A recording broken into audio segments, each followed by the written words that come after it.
I'm really terrible at that. If I'm reading a book, I'm reading it because the movie's been casted already, so I don't have to. Oh, so you can cast it in your mind already? I can't think of new human faces. Does that make sense? You have face blindness? I guess. There's just like nondescript blobs going around in his brain when there's like a story happening. Is that weird? Just jellyfish know. interacting with each other?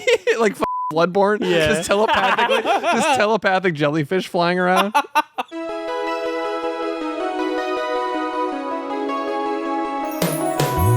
Every fucking week, new movies get released. How does anyone ever see these? There are too many movies. Welcome to There Are Too Many Movies, family. Hello. This week on There Are Too Many Movies, we watched Gone Girl. We're going to talk about that, but before we talk about that, we're going to talk about what we've been watching. I'm Chris Collins. Oh, you're fucking Chris, dude, huh? I don't know where your thing is. It's gone. It's gone. Josh. No, that's what you are now. You have to say that now. Josh. Have you ever had a dream? Josh Rodriguez, Film School University. Oh, that was fucking sick, dude. I know, man. I'm Alex, back in this bitch, but a lot more rich on my Papa Bear shit. I ate hot porridge, Wilson. So that's my name. You have to say that whole thing. Really rolls off the tongue. Yeah. Yeah. Lil Wayne Wilson. Yeah. Lil Wilson. Yeah. Before we talk about our watch list and what we've been watching, $5 a month on Patreon if you want to support your local on the internet podcast. Who cares? Who gives a shit? Yeah, you're right. This is Nothing pointless. matters. The sun's gonna fucking explode one day. True. That's why you should give us $5 a month on Patreon, Because it doesn't matter. because it doesn't matter. It's $5. It's only $5, and you get a lot of bonus content. You get a weekly episode. You get a monthly episode about a specific movie. That's called Go Max Plus. Yeah. And our weekly ones are just three guys shitting around called supplements. Just fucking, it's like a whole different podcast. It's honestly. a better version of the podcast. Yeah, it actually is better. If Honestly- you don't like this, then give us money and you might like the other one. Yeah. Dude, our Patreon episodes, no holds barred. Gloves are off. Yeah. We've never been more unleashed. Totally unhinged, dude. Too hot for TV. When I say unhinged, that just means we're deleting the app Hinge from our phones because our wives found out. Yeah. We use it to talk to each other. We don't talk to other guys. That's the gay one, right? Yeah. No, Hinge is not the gay one. No. Well, which one is it, Chris? Yeah, which one is I don't know. I only have Which one Hinge. is it, Chris? I wouldn't know. I have Hinge, and it's the straight one, but you can actually find gay people on there if you want. All of them are gay if you give it a shot. That's true. If you put your mind to it, anything can be gay. That's true. I actually have a proposal for a listener. If you're about to die, if you're a listener and you're about to die, put all of your money and your will to us. Because what are you going to do with it? You're dead. You fucking dead loser. Yeah. Give us your money. But yeah, put the money in there, and also put in listen to There Are Too Many Movies in your will. Yeah. That's it. That's your will. You want other people to listen to There Are Too Many Movies, And give us your money. and yeah.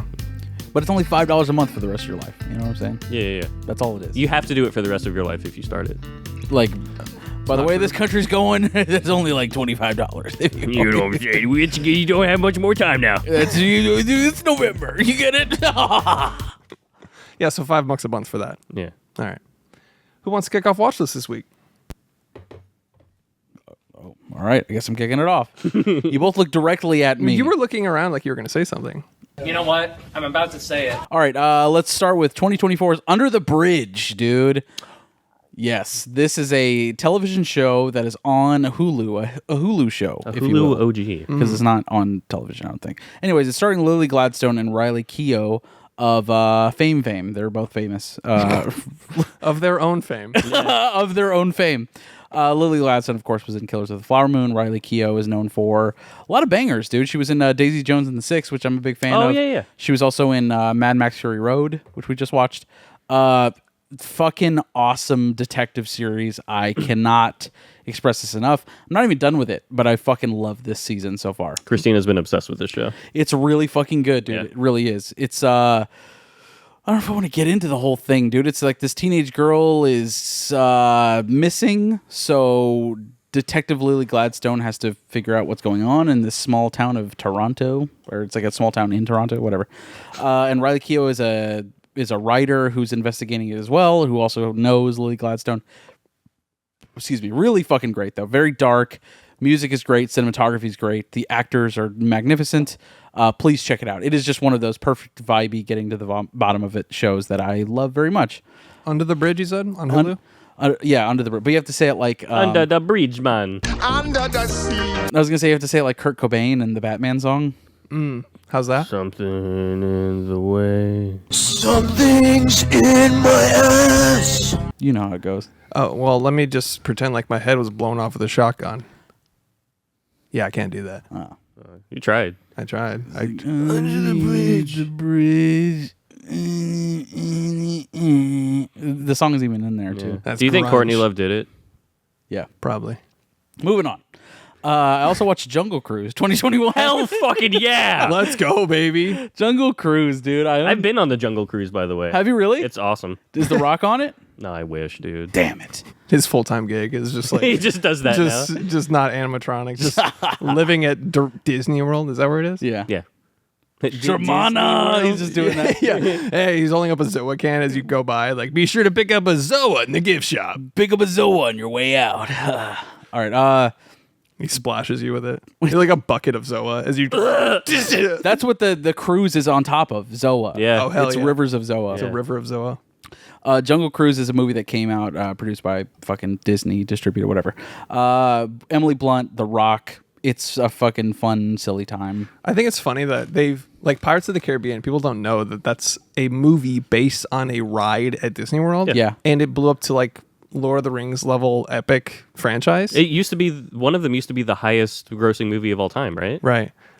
So they thought, well, let's take Jungle Cruise. Yeah. Let's do that with The Rock and Emily Blunt. And also one of the hardest villains of all time, Jesse Plemons. What kind of American are you? What? He's in that? He's fucking great, dude. Fuck yeah. I mean, he's always good. He's awesome, yeah. He's great, but he's like a French Canadian like villain. He's like a poacher, and he's fucking awesome, dude. All right. He chews up the goddamn scenery. He's acting his ass off in this movie. What is the plot? Just give me the elevator pitch.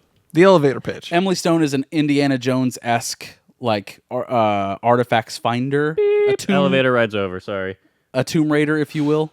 And The Rock is a captain of a boat that is taking her into the jungle to retrieve a thing. Okay, like an artifact. And Jesse Plemons is the one that's fighting them off with a submarine. Is it as good as The Gray Man? It's so much better than The Gray Man. I mean, it's a fucking 2.5, 3 star stupid family fun time.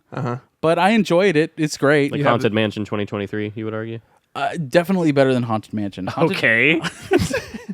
Haunted Mansion is fucking horse shit. Question for you. Yeah. Is this in the Criterion collection? It should be. Good question. No. Really? Unfortunately, no, and because it's not. Do you have a 4K steelbook of this? Yeah. Is it logged on steelbooked.com? It is. Shows the steelbook.com. Did you email? Did you fucking email them to go? Excuse me, you don't have the Jungle Cruise steelbook. Yeah, you actually in your don't have the database? European release of the Jungle Yeah. Cruise 4K steelbook art. So they're making fun of me, and it's a bit. No, we're Because not. steelbooked.com is great. It's like I tried to make one. I when he first plugged it in the Discord. Shout out to the Discord, $5 a month on Patreon if you want access to the Discord. I tried to make it, and it was the most GeoCities ass website I've ever seen. Oh, it's a website from 1995. It's terrible. It's like a dog rescue website where it's like Yeah. an old lady put it together. But it's just a guy that loves steelbooks. You know what I'm saying? And honestly, I can relate to this guy. Yeah, It's great, man. I had fun logging my shit. I'm sure. I was going to, and then I went on it, and I went, ugh. Yeah. I saw the quality of that website, and I was like, this is existing on the server in this guy's house. Oh, like, for this sure. Is, Yeah, yeah, yeah. Like all this data, like there's no. For sure. One day he's just gonna die and it's gonna be gone. Like the auto renew is gonna expire on his GeoCities. It looks account. like it existed in the 90s. Like it looks like It's like 1999 website number 1, dude. eBay. Yeah. Yeah. Like you have to go to www.com/steelbook. You had to get ask Jeeves to get there. Yeah, 100%. But it's a fun website. So anyways, I logged my whole collection until I realized they didn't have like 5 or 6 of the fucking movies that I had. What the fuck? What Get the it together. fucking shit? Ralph in Boston. Or They don't whatever. have the 1 in 500 copy of the Wrestler steelbook that I purchased from Plain Archive. The fuck, dude? It's just you sending like a really sassy, like, see attached. You're like, like pointing to it, like, fucking idiot. So I logged my whole collection. I was like, oh, this motherfucker doesn't have these. So I literally pulled the images from the internet and sent them to him. And I was like, hey, man, by the way, you don't have these in here. Did you get a reply? He's like, I put him in there. And I was like, Oh, he did? he did. Oh, wow. Good for them. He added them. He said, per my last email, eat your own shit. No, he did. He added them for me, and then I logged them. Nice. And he's like, thank you. I was like, fucking, you're welcome, bud. You're welcome. If you need anyone else who has any obscure knowledge on steelbooks, I'm your fella. Just imagine the fucking just assholes on that site. You know what I'm Dude. saying? Just logging their shit away. You don't have the Simpsons hit and run variant of the Simpsons movie from 2006. Oh. It came out with the GameCube edition of Simpsons Hit and Run. Came with a steelbook. But it also kind of lets you know how rare your steelbook is. You know what I'm saying? That's cool. It's like, oh, this is this weird variant from Korea or whatever that I wouldn't, no one typically is going to have. So it's pretty interesting. Yeah. I like doing it. It was just a fucking cool OCD thing that I did. Anyways. I need it in an app form before I commit. Fair enough. I need a letterboxed of steelbooked. Yeah. If they just added it to Letterboxd, wouldn't that be great? What if they added a physical media element to Letterboxd? Holy shit, dude. Dude, that GG, dude. That's over. It's over. I will delete. GG, it's the greatest app of all Dude, time. they've got library apps for books where you scan in the UPC That's and hard. then you have your digitized physical collection cataloged. Yeah, That's great. hard. That's what I want. Yeah. Wait, can't you just go to Barnes & Noble and scan every... You could, but that wouldn't... Yeah, like, what are you doing? Like, Also, why? if an employee saw you, you'd be like, what the fuck are you doing with our UPC I'm price codes?" matching this with Amazon, you fucking dickhead. You're like, that's not how Go you make do me that. a latte, you fucking bitch. We got rid of Starbucks in all of our stores. Yeah, go make me a fucking Barnes & Noble latte, dude. Go to the break room. Go steam the pages. Fucking asshole. Yeah, but if a I physical hate media Barnes got... & Noble people, you know what I'm saying? Yeah. But if a physical He media... goes, yeah. Yeah. Like, what? I don't know. I'm just kidding. I just liked that he went, yeah. Do you mean people in Barnes & Noble or Yeah. employees? Employees. Okay. Some of them are cool. No, they're great. I'm just kidding. I don't know. a The only time I've ever gone in there was for Criterion Sale. Dang. Huh. What's up with all these books? They just see you walk in, they're like, yeah, they're back there. Yeah. Yeah, wearing an X-Files t-shirt. They're like, yeah, dude, it's back there. Back there. Yeah. Jungle Cruise. I just gotta reiterate. Fucking Jungle Cruise, I man. love this fucking movie. Did I say that? Did I say that? Yes. I didn't say I love this movie. You said, We'll cut to a clip. Jungle Cruise, dude. I love this movie. yeah.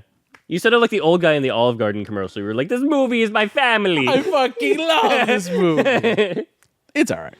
The Comfort of Strangers, 1990, directed by Paul Schrader, starring Christopher Walken, Helen Mirren, and Rupert Everett Helen Mirren, you say. of Mouse Hunt fame. Mouse Quest? He's like the fucking, I don't know. He's in a movie with a mouse. Stuart Little. That's a good one. That's Honestly- probably my favorite mouse movie. Honestly, maybe. He's like a fucking... No, The Rescuers. Just look at him. Look at Rupert Everett and you'd be like, oh, he was in a mouse movie. You know what I mean? Like, Gotcha. just look at that. All right, I'm going to pull him up. But anyways, The Comfort of Strangers is a giant piece of fucking shit. What? And I watched Jungle Cruise this week. So, Paul Schrader. He wrote Taxi Driver, right? Yeah. yeah. And Paul, Mishima. and some of my favorite films. Some of my, like, he fucking did First Reformed, which This I'm a is big him. fan of. It's a guy from And we'll put it on Flushed Away. screen. It's this fucking dude. Okay. You know he's been in a mouse movie. Yeah. You know he just has Where's that. the fucking mouse? Look at that. Oh, yeah. Yeah, you know what I mean? He's Yeah. just a fucking mouse, dude. It's just a curmudgeon that trying to get shit done, and there's just a pesky mouse. Yeah, exactly. That's Yeah. exactly it. But anyways, The Comfort of Strangers is one of the worst pieces of shit I've ever seen, directed by Paul Schrader. Wow, I fucking hated this movie with every fiber of my being. You finish it? Yeah, it's a Criterion Collection movie, dude. They're all bangers. You have to love all of them. They're all good because the guys in New York said so. The artwork is cool, so therefore it's cool. We did a different box for it. Dude, what the fuck, man? It's like this movie about Rupert Everett and his wife are going on a honeymoon in Italy, and Christopher Walken is like an Italian guy who owns a villa in Italy and is basically luring this couple to his house to kill them. Is basically the That sounds premise. like a cool concept. It sounds great, right? Yeah. And like seduce them and like fuck him and his wife, who is also Helen Mirren, who's great. Fuck, it is a slog, dude. It is Damn. the slowest goddamn movie ever of all time. They're just literally walking the streets of Italy for 90% of this movie. Just like, I wonder if it's over there. You know, What? shit like that. You know what I mean? Just walking down alleyways and streets, and you're just like, get to the fucking content, dude. Nothing's happening. And then the worst script ever. Every time Christopher Walken starts speaking, he tells the same exact story about his dad. My father was a big man. He had a big mustache. He combed it with a comb and used mascara to keep it black. He literally says that every single time he starts talking in this movie. That's crazy. He tells the same story. He had a mustache. It was black. Hey, that's my only line. And that's it. I swear to God. Every single time he starts speaking, he says that story. Paul Schrader's like, when I point to you, say the thing. Yeah, he's like a Dark Souls character where you like exhaust all of his dialogue. And you're like, I know there's more. I swear, man. No, there's no more. That's what it felt like, Just dude. the mustache story. Also, I'm Italian. You know, he's I didn't change my accent at all. not at all. He doesn't have to. Yeah, because he's got one of those like universal, like generic accents that it's just his. Yeah. So he doesn't need to change it. Yeah, like Robert De Niro. It's like, stop doing an accent. Yeah. Like, we get it. We know Yeah. who you are. Cut to a clip. This is a museum dedicated to the good old days. Dude, I can't recommend this movie. This is fucking dog shit. So bad. And I've come to the realization that Paul Schrader he started doing the M. Night Shyamalan shit or great before M. Night Shyamalan. You know what I'm saying? Name another shit Paul Schrader, because I've only seen his good stuff. The Card Counter is fucking awful, dude. Did he Oscar write Isaac- and direct or just He write? wrote and directed The Card Counter, which is in his Man in a Room trilogy, which includes First Reformed, Okay. The Card Counter, and Master Gardener, which have no fucking... There are no connections to these three movies at all, but he's like, it's my trilogy. What? The fuck are you talking about, dude? That's just him like late in life being like, I never did a trilogy. Oh, shit. Yeah. Shit. Marvel's doing really cool stuff. Yeah. I have done... Okay, what else did he do that I was like, what the fuck am I watching? The Card Counter was one, definitely. But he has some of the best bangers I've ever seen. You need to watch Mishima, dude. Mishima? It's Oh, okay, so yeah. fucking Yeah, good. I'm sure it is. But fucking First Reformed changed my goddamn life, dude. I started thinking differently about having children because of that movie. Yeah, dude. Total miss on this one, man. Damn. Got a bad batting average. And like nobody's seen it, even on Letterboxd. There was like 2 written reviews about it. What? Just two. It's like I haven't even seen this. I just felt bad for this movie. Yeah, I was One's just from Paul Schrader. He's like, this is awesome. It's Christopher Walken, like, my mustache. Yeah. my father was a big man, you see, and he had a mustache. He had all his life, and he fucking combed it with mascara. My father and his father understood themselves clearly. Shut the fuck up, dude. That's nuts. Why is he in the movie? What is he? He's a bad He's guy. the guy Oh, he's that's the trying bad to guy? fuck him. Okay. Yeah, he's trying to Okay. he's trying to seduce the couple, and then he you know, But he sucks at seducing people. hilarity ensues. You know what I'm saying? Weird. It's the weirdest fucking movie. I don't get it. Okay. So that's a pass.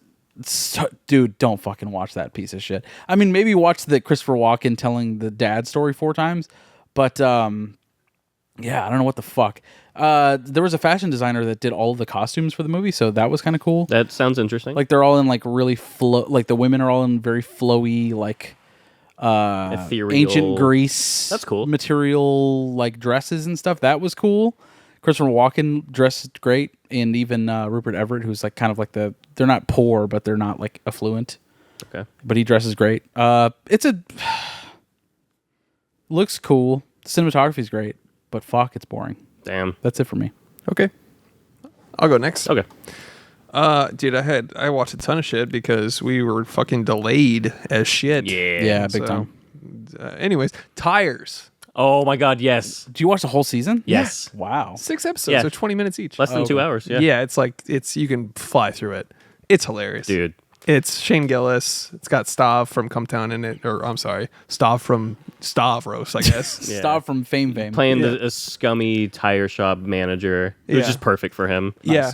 I mean, it's just a bunch of fucking dumb idiots running a tire shop, just jock frat humor. It's really funny. It's really good. Shane is great in it, and it has a lot of comedian cameos. Yeah. Tim Butterly was in it. I'm bummed he only had like 2 lines. Who was he in that? I found him through B&E, and he was on B&E with Jordan. Started following him. He's really funny. He's just a comedian, and he was the guy that came and picked up his wife and was like, okay. and like one of the people doing the bikini car wash. Yes. Like, babe, we gotta go. He's like, why? Get in the back of the car. Yeah. And he's like, I can't operate the air fryer without you. Yeah. He's like, dino nuggets are getting soggy. Yeah. That guy, and he only had like 3 lines, but there's a lot of little moments in there that are great. But it's a great show. It's funny. You can binge right through it. Season 2's coming already. It's number 1 on Netflix right now. Oh, wow. Yeah, it's great. It's a good time. Yeah. It's called Tires. It's great. Yeah. Okay, but anyways, I watched The Burbs in theaters. Tom Hanks? Yeah. This is a fucking fun movie, dude. It's been on my watch list forever. Yeah. And everybody was so shocked. Like when I posted that I'm going to see this, a ton of people were like, yeah, hell yeah, I love this. Like in my DMs are like, fuck yeah. And then I fell asleep like 3 times, and I just like didn't think, like, it had its funny moments, but I have been told to watch that for years. I think that's like one of those you had to grow up with, and then True. also it's like kind of like a Beetlejuice type movie where it's like a horror comedy. Yeah. It's like a black comedy-ish. Yeah. Yeah. And Bruce Dern is fucking awesome in that movie. Yeah. I don't know. I think it's one of those you had to grow up with, though. I think it would be tough to watch it for the first time now. I you, think you so, do too. have a habit of like of judging classic movies that you've been Yes. told are great pretty harshly. Like you do that in particular. Like Yeah. where there will be something like people like for years will tell you like you got to watch this, and you're like, let's see what it's about, Yeah. and then you automatically deduct like a full star because you're like, I don't think so, buddy. Yeah, because I want to be different. No, because you just heard so much about it. You know. Yeah. I don't think it has to be classic movie. I think it can be anything. Yeah. And Chris is like, shut up. Yeah, I am. Chris, hey, buddy, you should watch this. Shut up. Shut up. No, don't tell me to do anything ever. Yeah. Oh, it's good. Oh, it's good. I bet. It's like if you didn't watch Blade Runner 2049 in theaters, you're like, okay. Oh, it's lights and cyberpunk. Ugh.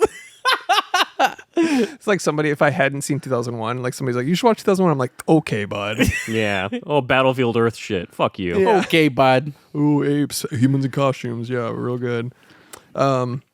But yeah, I don't know. It kind of missed for me. It was one of those things where maybe I just wasn't in the mood for it. Yeah. Well, you fell asleep 3 times, so yeah. Yeah. Yeah. But I don't You fall sound like a asleep in- sleepy boy. Yeah. Yeah. I was eepy Yeah. Fell asleep in Barry Lyndon. Well, that's an easy one to fall asleep. multiple times. Yeah. Multiple That movie times. does lull you to sleep if you're not like in it. Yeah. I need to watch, like, I want to watch it so bad, but then You I'm haven't seen it?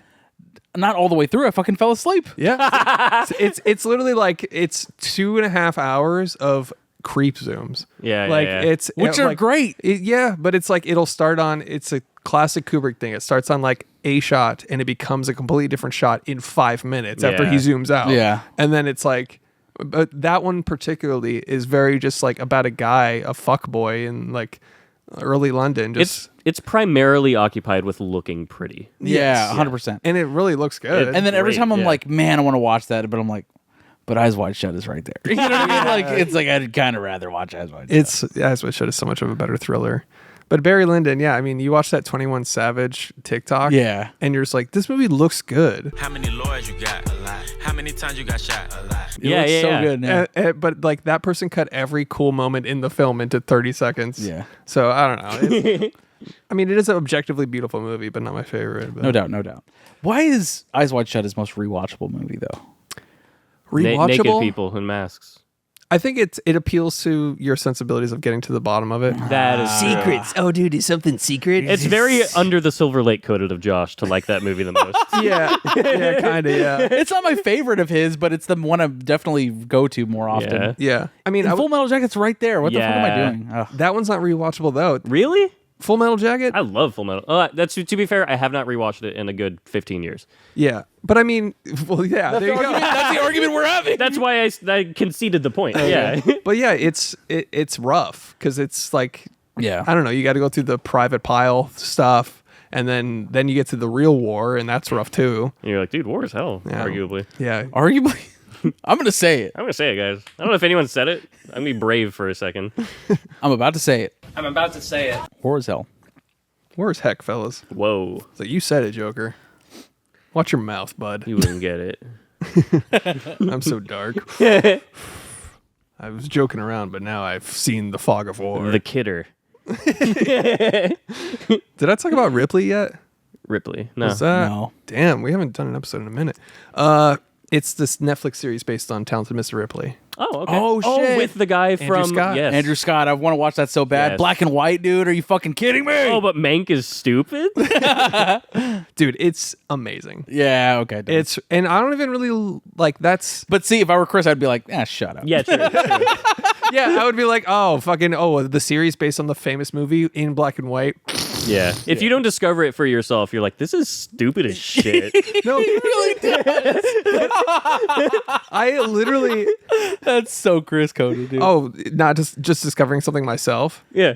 Kinda. And hating it if someone else brings it Yes. to you. Kinda. Not hating it, but being predisposed to be like, let's see what you got. Yeah, I don't like being told what to do. Yeah. And I don't trust most people's opinion. And Not so- even those I love. not even those I love and respect for years. No, it's one thing if one person does it. I'm like, okay, yeah, I believe you. Like if you got most of the time when you guys were like, watch it, That's fair. I'm like, yes. We've broken the barrier a couple But times. if there's buzz around something and there's just a bunch of idiots saying something's good, I don't believe them. And then I'm just like, I'm predisposed and I want to wait for all that hype and bullshit to fade away for me to then go in and be like uninfluenced by this hype wave. Yeah. You want to break Yeah. the bell curve. You're like, there's Yeah. idiots, and then there's me who's smart and I'll get it for a different reason. Chris is the one guy that thought I'm different. he's the one guy that thought sliced bread was fucking dude. This is stupid. I take the whole loaf. I smash it together. I cut it in half, just one half, and I put a pig in the middle of it, and just Scooby Doo. Oh, yeah. Like, hey, dude, you're still riding horses? Check out this car. Maybe you want to say, dude. nah, Fuck you, that's dude. a fad. That's a phase. Fucking bullshit. I don't know. I wish I wasn't like that, honestly. playing Counter-Strike on a typewriter. Like, okay. Yeah. Making it like a fucking text text game where I type in like run to a site. Yeah. Flash the corner. Ah, shit. Oh fuck, he shot me. You got me. Yeah, I don't know. Ripley, it had some hype, and I still was like, there was just nothing else. And honestly, it's not something I would particularly like because it has the Mank vibe where I'm like this pretentious black and white kind of like time period thing, and I was like, it's in the 50s. But god damn it, I couldn't stop watching it. Andrew Scott, man. Is it a series or movie? Series. Okay. Fucking right through it. Dude. And you guys would love it. I wanted to watch. Fuck that. Remember Perry Mason? Yes. That fucking HBO show. I watched a couple episodes and it was vibey and a good time, but I just dropped out for no reason. Same here, dude. I mean, but like I got the same vibes from Ripley, where it's like, I really hope I like this. You know what I mean? And then I just haven't even looked at Netflix in a few days. You know what I'm saying? I wouldn't worry. Andrew Scott carries it alone. He's an amazing actor. He's goated, dude. So there's that. Love it. Oh fuck, so much. I gotta choose what to talk about. He's such an interesting actor to watch. Like he just makes really interesting choices, and not that it's like what an obscure actor or anything like that. It's just like he lives in the head of the character. or you just really want to keep watching to see what he does. I agree. I know what you mean. His Black Mirror episode was so fucking great, and it was just because of like subtle choices he would make. I don't think that was even the best written Black Mirror episode that he did. No, but he's amazing. But he was fucking amazing throughout, and because of the arc that he created for his character throughout. I don't know. It's just No, it's true. I mean, like you said, the choices. I know exactly what you're talking about. The way he chooses to deliver certain things. Yeah. Yes. Like you've brought this up before. His Shakespeare to be or not to be speech, the most famous, mostly quoted dialogue of all time. Yeah. And you watch him do it, and it's like, oh well, this is different. To be or not to be. Dude, I watched that clip. I just stumbled upon it, and I was like, "Holy shit! This is the first time I feel like I've actually like understood the intention behind the lines." Which is insane for him to pierce through hundreds of years of people doing that same thing over and over and over. Yeah. Like, and everybody's heard that. Like, okay, bud, how are you gonna make this interesting? And he does. He murders it, dude. It's crazy. Because otherwise, you're just watching the to be or not to be speech, and he somehow penetrates that. Dude, he's that good. It's crazy. Great fucking actor, dude. All right, I'll talk about Foxcatcher. Ooh.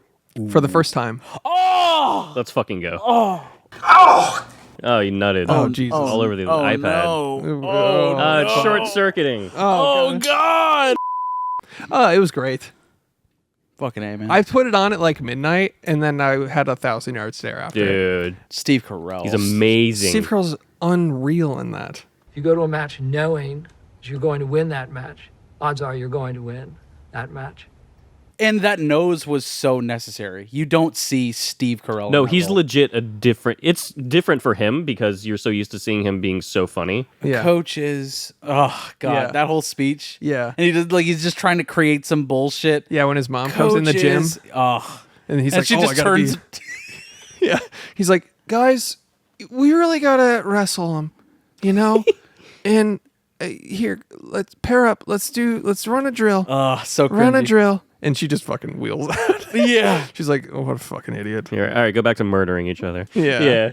Golly. And Channing Tatum is fucking... amazing. So good. And Mark Ruffalo, too. All Ruffalo. three of them. Yeah. The way they walk, just like the wrestling walks they all do. Yeah. Like, Channing Tatum disappears, Mark Ruffalo disappears. I feel bad because I used to be a Mark Ruffalo hater, and it was because of Avengers, and I hated the way he was just like, me, I'm the Hulk, and I'm sad. Yeah, because everyone's like, man, Mark Ruffalo's so good, and Chris is like, fuck that. Yeah, I have a different opinion for everything. That's me. Fuck you guys. Yeah, but no, Mark Ruffalo, I was annoyed, but he's since turned me because of, what was it? This movie, and there was something he did recently that was Poor Things. Yeah. Poor Things. Dude, Zodiac, though. Yeah. He's good in that. 13 going on 30. He's really good in that, too. Yeah. It's the third time you brought that up. It's a good movie. It's like the best. It's like you're in your letterbox. It's a really top fucking four. good movie. It's overtaken Girl on the Train for me. Probably Nice. the most referenced movie. Foxcatcher's amazing. It's a really My good first movie. time seeing it. Probably the most stressed I've been in a movie in a long time. Shouts to Bennett Miller, dude, director of Moneyball. Ah. Hell yeah. Dude, I mean, the tension is you could cut it with a knife. Like, you were just, I think I knew that something happens, but I specifically didn't look anything up. Yeah, perfect. But like, when I was watching it, it felt like he could snap any second. Yeah, no, he's crazy. It was scary just Yeah. watching him like walk into a gym. It's a Robert Durst motherfucker right there, dude. Robert Durst. Jinx. The Jinx guy. Oh, yeah, that type of Just guy. fucking just has money, an entitled little boy that turns Yeah. into a man, and it's just like, oh, he can do anything. He's powerful and can get away with murder. Yeah. Literally. There's a scene where he orders a tank. Yeah. And then they're delivering it, and he's like, "Where's the 50 cal?" And they're like, "Well, you didn't order." And he just slaps the order and walks away. Yeah. I was like, "He ordered a What? tank. What do you need a tank for?" This is cool stuff. Just cool. I just wanted it. Yeah. Drive to work. What are they going to I do? got nothing else to do. No friends. Just monster. Just a monster. Yeah. Living, breathing monster. But yeah, that movie's insane. Go check it out. Fucking yeah. great, dude. Yeah. I haven't rewatched it. I feel very Uncut Gems about Foxcatcher. Same, I watched it one time when it came out. Yeah. Yeah, I'll never rewatch that. I don't know if I could ever rewatch that again, but I own it. The Steelbook? No. Ooh, not very physical media of you. It's on my eBay watch list, though. I will say that. Is it a rare South Korean variant? It is. It's very it rare. is. Hard to find. Unplayable in every player I have. Yeah. But it looks cool. It doesn't come with a disc even. It's just a good case. Yeah. I have so many others, but I'll just... Just leave it at that. Yeah, I'll leave it at that. You better right. have watched this fucking movie, Alex. Go ahead. I was in a sort of a smart movie mood. You know, Josh, you have I now pronounce you Chuck and Larry. So fucking Chris, smart. you don't really have any smart movies you like, Nah. but I was in a smart movie mood. I like 13 going on 30. Yeah, so I watched Legally Blonde. Hell yeah. A very smart movie. Incredibly smart movie, dude. I actually really unironically love this movie. It's great. It's a great time. It is really It's a funny. really fucking good movie. Classic. Great comedy. Great sort of perspectives on our society we live in. It says a lot about our society we live in. That's why I In like- what way? Like she's blonde, but she's like a lawyer, so she's like legally blonde. You know what I mean? That's why they called it that. Right. That's crazy, dude. I know, dude. I love this movie. It's a good time. You need to check it out if you haven't seen it. Reese Yeah, Witherspoon. check out Legally Blonde if you haven't seen it. If you haven't seen it, it's really good. Next up, Legally Blonde 2. I wanted to keep the train rolling. Let's go. Red, white, and blonde. Red, white, and blonde, yes. Big piece of shit, turned it off about 20 minutes in. One of the worst pieces of shit I've ever seen. It's because of Luke Perry changing his hair.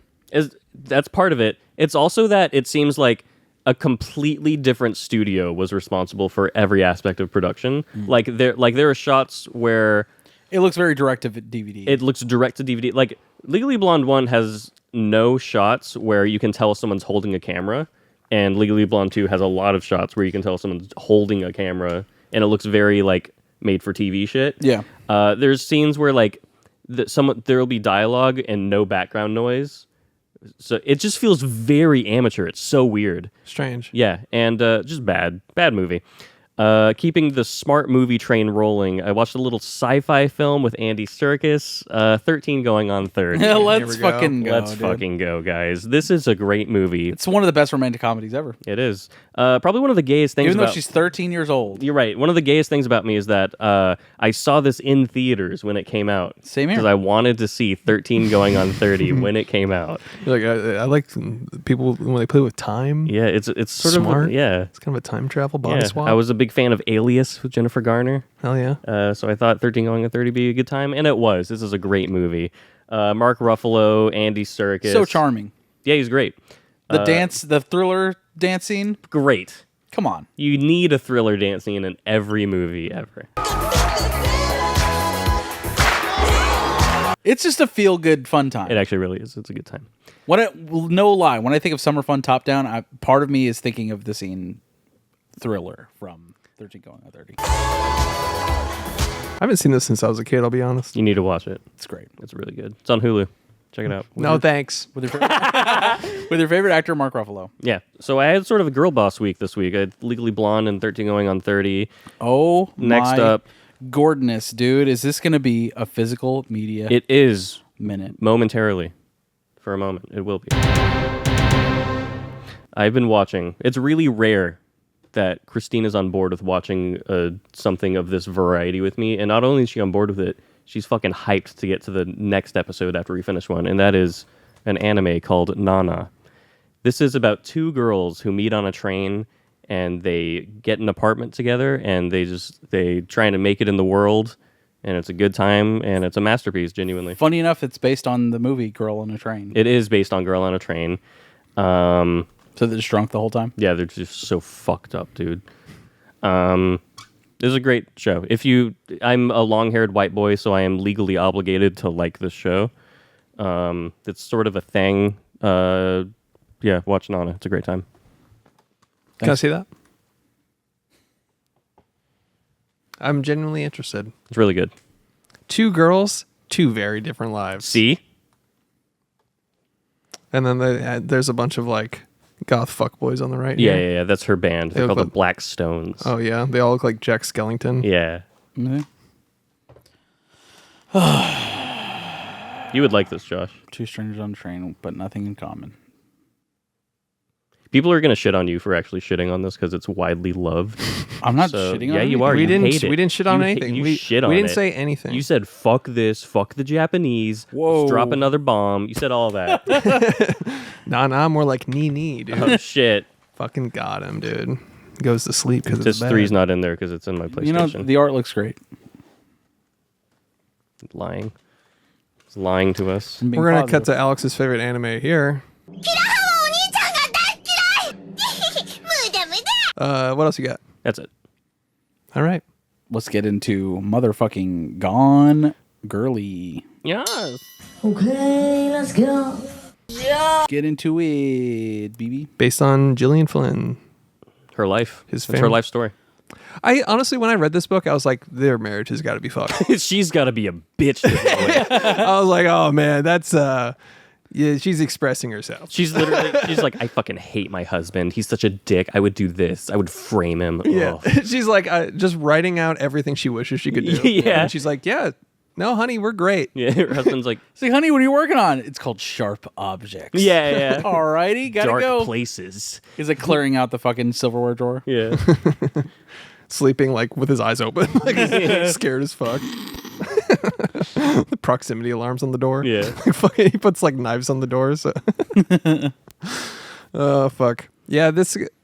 I've said this a million times, I feel like, but I ruined this movie for myself because everybody in my office was reading this at the time, and just when they kept on recommending it to me, and so I read it, and then the movie didn't. I was like, fuck. It's weird because I have the opposite experience. I watched the movie and I loved it, and that made the book. I've said this before. Whatever you experience first is what you will prefer. Maybe. I've said this before. I like cock. You have said that. It's what you experience You're first. a big 13 going on 30 fan. Yeah. I mean, I don't know if it's the first thing, but I know when you read a book, it's a movie in your head directed by you. So then you're like, well, that's not how I interpreted this thing I read. I'm really terrible at that. If I'm reading a book, I'm reading it because the movie's been casted already. So I don't have to. Oh, so you can cast it in your mind already? I can't think of new human faces. Does that make sense? You have face blindness? I guess. There's just like nondescript blobs going around in his brain when there's like a story happening. Is that weird? Just jellyfish interacting with each other? Like fucking Bloodborne? Yeah. Just telepathic jellyfish flying around? Is that weird? Yeah, think a little so, bit. yeah. Yeah, a little bit. I think so. So yeah. you like who do you imagine when you're reading a book? I usually a cast person. It. I usually cast it with. You're right. I don't bring a new face, but I have a face. Sure, yeah. If a writing is descriptive enough, then you can formulate a new face in your mind. Right. That's true. It's not like I see his face, but there is a vibe of that person you can kind of see. All right. Like like you said, if they describe it, you're like, okay, this is a Tom Cruise type, and then your brain latches on to sort of that. Yeah. Like archetype. Especially if like their mannerisms and like way of being is described well enough, then you can like. They're like, oh, they carry themselves like a fucking army officer. See, that's or something. the thing, though. I'm reading fucking not fiction. Fucking Captain Underpants. Yeah, nonfiction. It's a real guy. Fucking green eggs and ham. He's like, I can't think of a fucking face here. Thank Christ for these pictures. He's like, what the fuck is happening? Thank God he made a movie. This is the faceless in my head, dude. Yeah. Faceless. These nondescript blobs. Yeah. Hilarious. So I have to have the movie casted for me to read it. And then I'm like, okay. That sounds very like a huge hindrance. I'm sorry. I don't know. No, I mean so if a movie has not been casted and been made as a movie, do you just not read a book like that? You just don't read? I don't read a lot of books in general, right. but that aren't nonfiction. Okay. You know what I'm saying? Sure. So if I'm reading anything, typically it's about a person that exists. Okay. Or Batman. You know what I mean? Sure. Yeah, I see. Sorry. It's fine. That's you. I'm sorry. Fuck you, dude. Fuck you. Wow. Fucking shit. dumb idiot. Start reading the Stormlight Archive. I tried to read the fucking new Martin Scorsese's book, dude. Not book, but the movie that he's directing. The fucking ship one. The vessel. Is he doing The Wager? The Wager. Is he doing that? Yes. And I know Leo is in it, but I don't know which character he is. So Leo's every character in the fucking book. I'm just like, oh. Just Leo's That's fucking so other funny. Leos and shit. Yeah. Just a crew of Leos on a ship. Yeah. That's Gilbert Grape Leo versus fucking Inception Leo. And then, yeah. I'm an idiot, That's dude. hilarious. I'm a fucking idiot. I don't fucking know, dude. All right, so did you read Gone Girl before seeing this? No. Okay. I haven't read Gone Girl because Okay. I like this so much. Okay. But let me ask you, what's your experience? Because you've read a book before a movie comes out. Yeah. What's your experience in that sense? In that sense, typically I'm like, the movie's better, dude. Because, I mean, like, I look at Girl with Dragon Tattoo. Yeah. The movie is perfect. The movie is perfect in every way, in my opinion. And when I read the book, I was only judging it based on how great the movie was. Yeah. And I still had a great time. I still loved the book, but like, in no way did I enjoy the book more than I did watching the movie. I understand. I get that. Even when I was reading, I read this very recently, like maybe a year ago. Yeah. And the whole time, even when there was new content that wasn't in the movie, I was reading it from the framing narrative of how David Fincher would have filmed that. Yeah, you had a visual language established. Right. Yeah. Yes. That's cool. I need that. I see. That makes sense. I get it. And it's David Fincher. He's going to do it way better than I can fucking do it in my True. stupid, dumb shit head. That's what I was going to say. The audacity of me being like, the Gone Girl is Leonardo DiCaprio, of course. yeah. The audacity of me being like, well, my movie was better. Yeah. But it's not necessarily that. It's like we've talked about this a million times too. It's they have so much more room for exposition, like in details. Yes. And you got to cut stuff to get into 2 hours and all that. I get it. That's why most like adaptations are better off as a series, especially video game ones. Dude, they cut out the entire second half of the Return of the King novel in the movies. Oh, really? For the good of the movie. Yeah. Well, let's go ahead. There's an extended. You guys know that? What? Yeah, there's like Is it like more, 5.5 hours? There's like more hours that were never released. Yeah. That's the fucking Topher Grace cut? No, that's the shortened, right? Yeah, the Topher Grace cut is a Star Wars thing. He just like recut. No, he Star did Wars. Lord of the Rings too. Where I didn't know that. He edited with the extended cuts, and he made it one giant fucking fuck you bombast. Like, how many bitches I got? A lot. Yeah, it's set to 21/7. Fuck, what was I going to say? Oh, David Fincher, when he was talking about this movie, he said basically the only things that he took out from this were the backstory of Nick Dunne's mom, like his parents. True. This is not the only thing he took out. There's a whole scene where he goes to the mall and investigates the homeless people there. Yeah, but he said that he combined a lot of those that makes things. sense. You know what I mean? So it's like characters that are in multiple places in the book. It's like, let's just cram that down to one scene. Yeah. Basically. Well, Amy Dunn's parents in the book are a lot more present and a lot more like just shit people. Mm-hmm. Yeah. Whereas in the movie, you sort of get that they're shitty and performative. Yeah. He said that in the commentary too, though. He's like, yeah, we basically just cut out all the parents. Yeah. And didn't Gillian Flynn do the screenplay? So he said whenever they were asking him to do it, and he was like, okay, well, who's writing the script? Because he liked the book.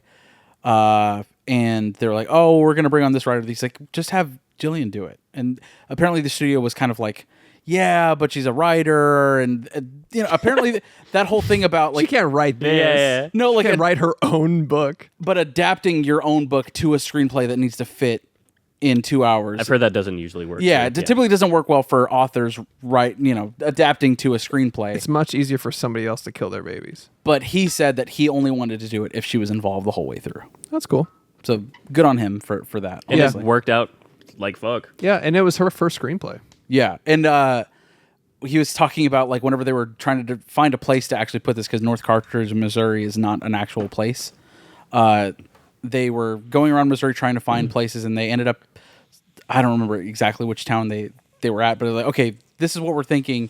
And then Gillian Flynn was like, oh yeah, that's what I had in my head. And he's like, okay, but it'd be really fucking cool if you told us that before we were location scouting this. He's like, you wasted $50,000. Yeah, he's like, if you had a fucking idea in your head, just tell us that, Yeah, he said that in the commentary, and he sounds like kind of pissed about it. Yeah, probably was. Yeah. He's like someone that's such a perfectionist that needs everything like dialed in as perfectly as it can be. Yeah, he fucking like scouted across America looking for a town that resembled her book, and then she's like, oh, well, yeah, it's based on that town. And he's like, well, fucking tell me. Yeah. Yeah, it was like, yeah. You can tell he's mad about it. Yeah, a little bit. He's like, you can just fucking text me, dude. Like he literally says that. It's funny. It's funny because there's moments. There's like a Fincher YouTube montage of like Fincher commentary moments. Oh, that's awesome. Where he is kind of salty dog. Dude. Yeah. The Fight Club one especially has a lot of moments. Nice. Because they're like giving him shit the whole time. They're like, hey, this scene's a little dark, David, don't you think? And he's just like, shut the fuck up. Like he's literally just like, shut the fuck. He's getting like, mad. I love him though, dude. Yeah, he's great. He's a perfectionist, and he's insane, but he's Okay, now admit it. We're a little underlit here, Fincher. Stop. It's a little dark, Fincher. Sorry. And even in the movie they're talking about whenever Neil Patrick Harris drives up to like the house, he's like, a lot of people give me shit about how many takes I do. That was take 2. Fuck you. Yeah. I'm just like, that's great, dude. Yeah. People I've never even met complain about how many takes they shoot. The take of Neil Patrick Harris parking that Jaguar dead center in the middle of that frame, that was take 2. It's in the movie. We walked away after take 2. So please, go fuck yourselves. Yeah, well, how about that Social Network dialogue, bud? 300 fucking takes. Yeah, for real. Something crazy like that. He's like, oh, we're shooting digital because we have to. Yeah. I want to hear his shitty commentary throughout everything. Yeah. Except for Mank. Yeah.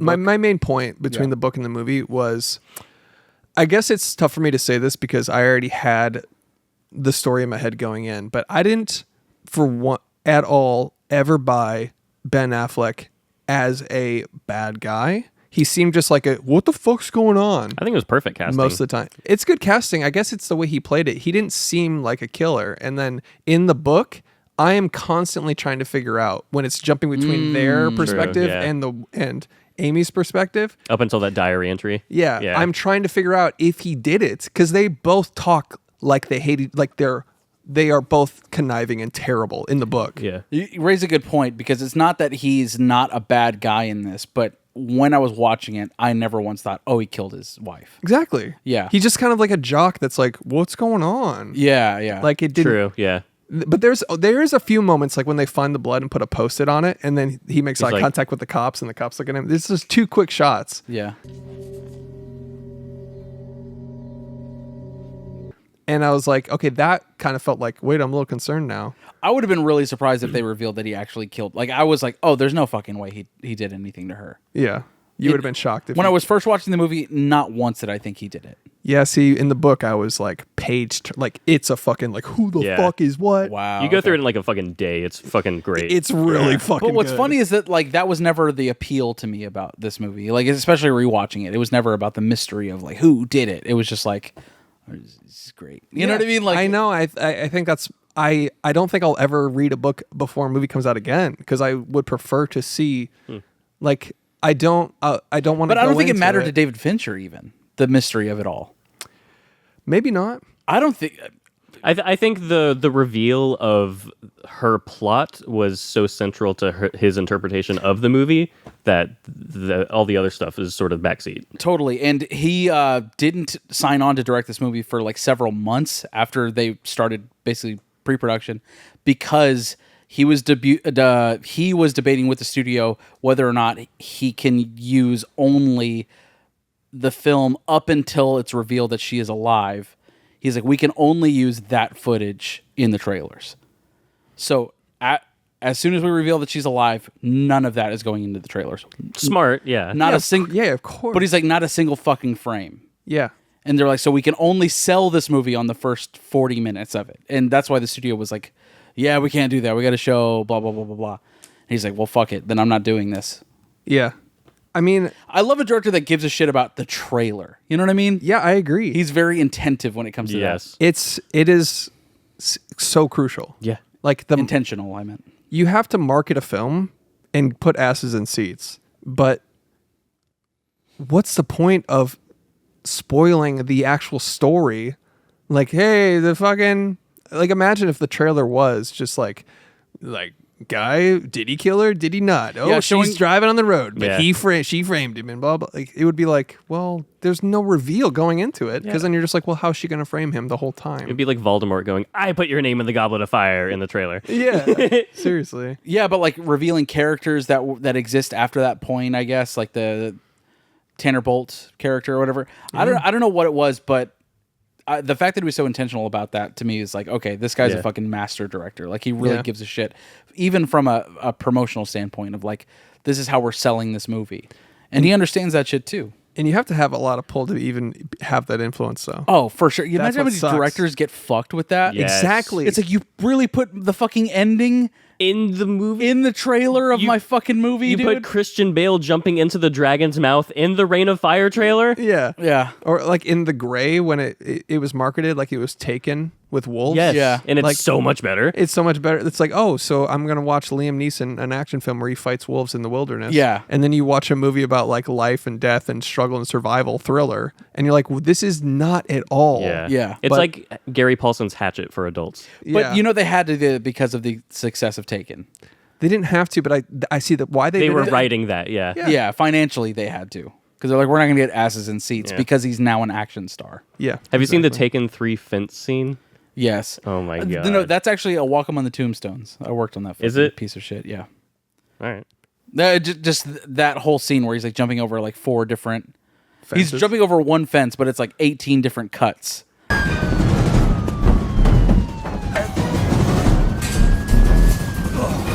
You can tell when it's Liam and a stunt double because when it's Liam, he's just covered in piss. Exactly. Why Why is is this guy so pissy? Why is he pissing himself? He can't hold it. True pissy boy. All right, let's talk about Gone Girl though. Yeah. All right. Man, she's so gone. Dude, she's gone as fuck, dude. crazy. She is not there. She's gone, baby, gone. Wow, Gone Baby Gone Girl. It's crazy. It's a good movie. Tyler Perry. Were you expecting Tyler Perry in this movie? No, but I don't mind him. I No, think he's same. fine. He did great. Yeah. I really like him in this movie. He's very charismatic. He fit the role perfectly, I thought. Yeah, I didn't like him when I saw the movie, and then he grew on me the more I watched it. Yeah. Because it was hard for me to Makes sense for Chris. Yeah. Yeah. I was like, what, a black man? That's an Alec Baldwin type character. That's what they said, though, in the Yeah. book. Yeah. In the book, he's a white guy married to a black lady. Oh, really? Yeah. Nice. Nice. Love an interracial couple.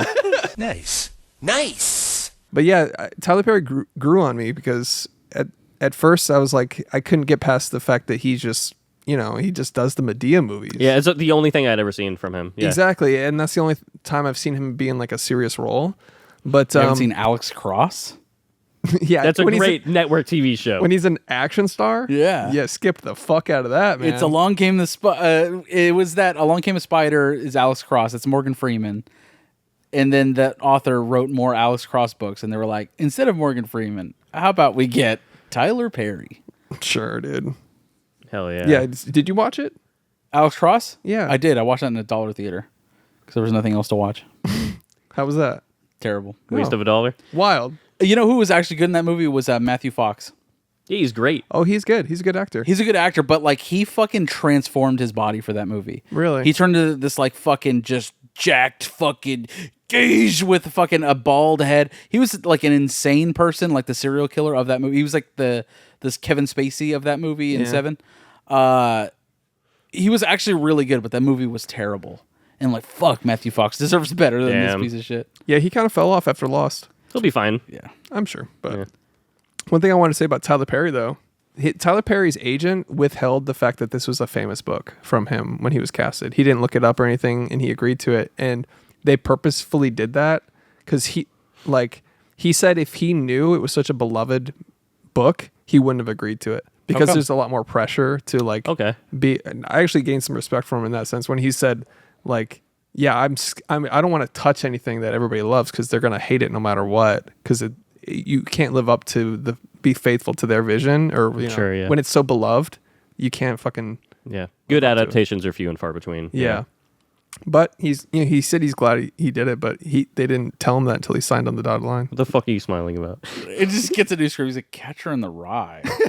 I hate baseball and bread.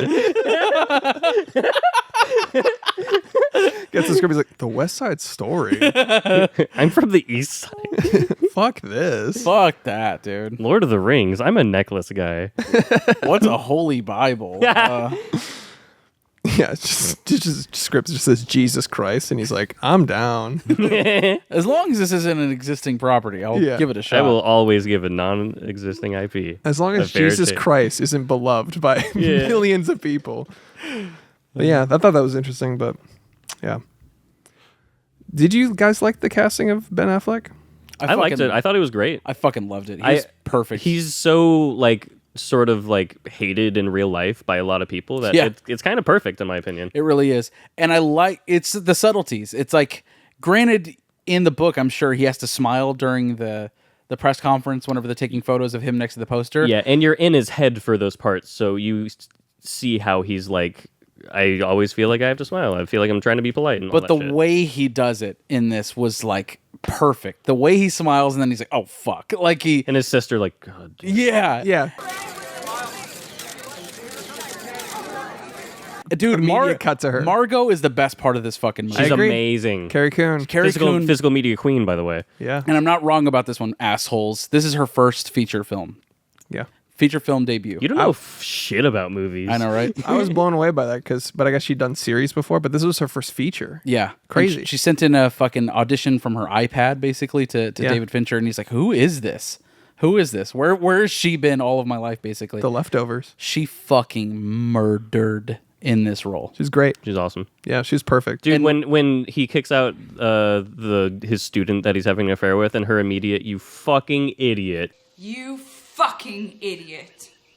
You fucking asshole. You fucking lied to my fucking face. Yeah. It's all of that. All of the, basically, it's like, you're rooting for, I am rooting for Nick Dunne the entire movie. But then he'll do this stupid shit, and she's just the voice of reason. Like, what the fuck are you doing? Yeah, dude. He's like, did you see her? Did you see her, though? See those tits, dude? Oh, my God. How am I supposed to turn down the flip phone titties with that? What? Yeah, she's missing. So what? Look at her. Look at the tits. Good actress. Yeah. That was from Nick Dunn's perspective. Of course. Not from me. Right. Of course. I'd have been like, no, this is not a good time. My wife is missing. When she's back or dead, confirmed, then we'll go back. Yeah. That part of the commentary is so fucking funny, dude. When she enters, he's because David Fincher's like, oh, she's so great. She just brought a new level that we weren't expecting. She's just this real tour de force of a role. Yeah, like, and then it's just her tits are out, dude. And he's just like, she's so good in this. It's like, yeah, that'd be a weird commentary track. Yeah. You know what I mean? He hit it with a good fucking actress. Yeah, just Good fucking actress. That's funny. Yeah, I actually did read something about her saying, like, she doesn't do movies often. Yeah. But she was like, well, he's a great teacher. This is a guy that does hundreds of takes, and I'm a student. Is what she said. And I was like, oh, that's she's a student in the movie, too. Method acting. Yeah. Yeah. Yeah. Yeah, it was. She was perfect, though, for that. Yeah. Yeah. And it also the lead up to being like, who's calling him? I'm outside. Who's outside? Right. And then Yeah. it's just a 20-year-old. Like, that's awesome. Yeah, and then he like immediately goes into like who he really is. You know what I mean? Yeah. She's like, I thought writers hated cliches. She's one of my students. I thought writers hated cliches. I'm not a writer. Oh, boo-hoo, I got laid off. I guess I'll fuck a teenager. That fucking line, dude. I love that. Dude, yeah. Well, why don't you put it on her credit card? It goes back to her parents. That shit was, and she's like, oh, Yeah. Put it on Andy's credit card. Andy's statement went right to her parents. Ew. like, so good. She's fucking amazing, dude. Dude, speaking of the killer, the smile, this is a specific moment that I thought was like, had so much fucking weight in the book. Really? And in the movie, it's great. It's like one of those like, oh no, you can't be photographed smiling next. But it's like you said, you're in his head. You're like, oh, you feel bad for him. He's just like, he doesn't know how to function and with cameras and shit. In the book, he's like, and I just had to let it out. I couldn't hold it anymore. It slipped onto my face. A killer smile. And that's the end of the chapter. You're like, ah. Yeah. Damn. Yeah, you think he's the fucking murderer half the book. Shit. And then you think, oh, dude, it's just... Now I want to read the fucking book. It's a good book. God dang. It changes your perspective already knowing the story. Yeah. But Yeah. Yeah.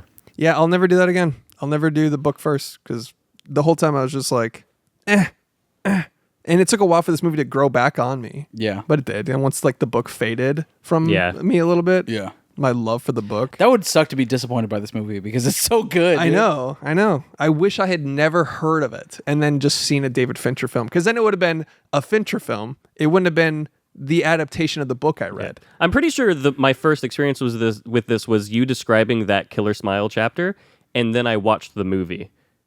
So that was kind of like perfect to hear it described in that way and then watch it. Yeah. I will say, after reading Girl with the Dragon Tattoo, he adapted that book fucking flawlessly. Really? Flawlessly. Seriously, man. Check that shit out. Read the book. It's really good. I'll read Gone Girl. I actually just got it on Kindle. Fuck yeah. I got a Kindle and it's changing my life. It's amazing. Yeah? It's so awesome. Way to support physical media, you piece of shit. Dude. Hey, they're significantly cheaper on Kindle. Speaking of books, though, you know about Reese Witherspoon and her production Of Legally company? Blonde fame? Yes. Sunshine Pictures or something? Yeah, and almost brought it up when you brought up Legally Blonde because it's a smart move on her It's part. really smart. She started like a book club / production company, and so like in the middle of her acting career, like when it was tapering off, I guess a little bit, she started this and she bought up a shit ton of book rights. That is so smart. So in her book club, which makes millions already, Yeah. she also, if the book was popular, scooped up the book rights. More so, one, to make money if it gets adapted, but two, she considered herself for almost like, oh, I could see myself in this book, in this movie, in this whatever. Yeah. She wanted to be Amy in this. Oh. But anyways, she's a billionaire. She sold Sunshine Pictures to a huge conglomerate. Apple. To Apple? I'm pretty sure. It was to Blackstone Media or something, like BlackRock Media or some shit. I'm pretty sure Apple gets first dibs on all of her projects. They've produced at least 3 or 4 Sunshine Picture shows now. Oh, okay. Well, like is that what the morning show is? The morning show is a Sunshine Pictures show. Yeah. Well, that's really fucking smart. I wish I did that shit. Basically, she's a billionaire. Yeah. Her as Amy would have gone fucking hard. She would have been really great. Although know. Rosamund Pike is perfect. Yeah. And I can't imagine literally anyone else. I can't imagine anybody else, but I would love to see Reese Witherspoon, if that makes sense. Rosamund Pike was so good that she gets casted for roles like this now. Yep. Yes. She is the quintessential serving cunt. Yep. Yeah. She's mommy. True. Yes. Mommy serving cunt. Wheel of Time. And when he drops it at the end, dude. Yeah. Oh my God. It's earned. Yeah. That is an earned. It's like that is the rare example of you can hit your wife. Yeah. Like it's very she just rare. Killed a guy and framed you for murder. Yeah. You can call her the C word. You And fucking stowed your sperm for, forever and falsely impregnated herself and is pure entrapment. This is into a what marriage. Drake thinks people want to do to him. Yeah. He's got his hot sauce ready to go. Yeah. Yeah. Kendrick Lamar Trey. Do you think we're gonna get the Snyder cut of Gone Girl?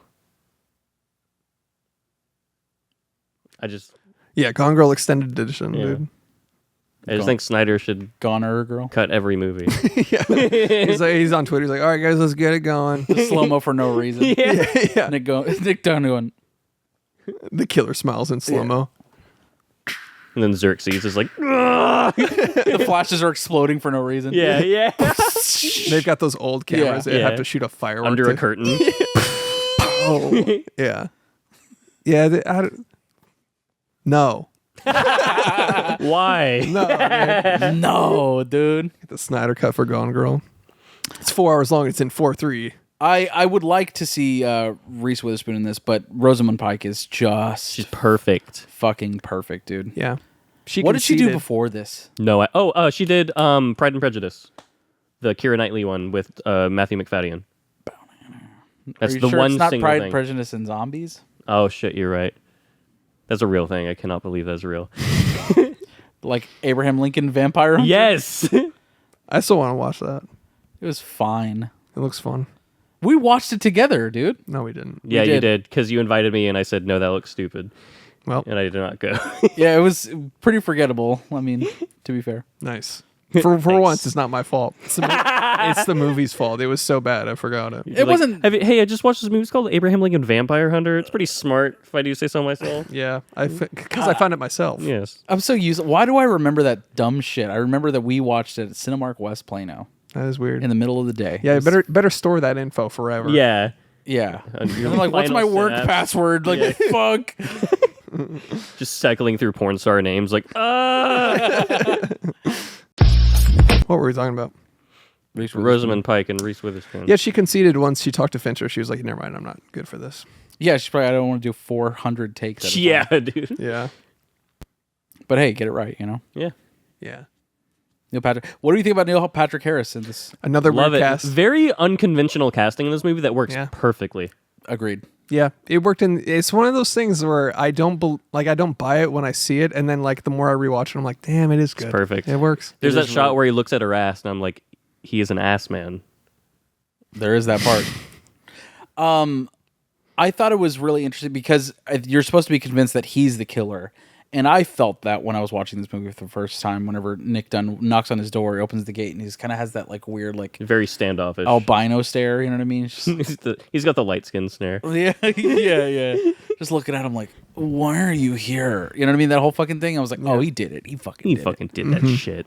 It's like she's literally screaming in the background. I'm like, oh, okay, I think it's you, bud. Nick, help me! Hey, I'm looking for my wife. I'm just watching movies. Yeah, it's called Nick, help me. But he was really good. Where it's like, did she accuse you of rape? That's a rude question. Yeah, you know what I mean.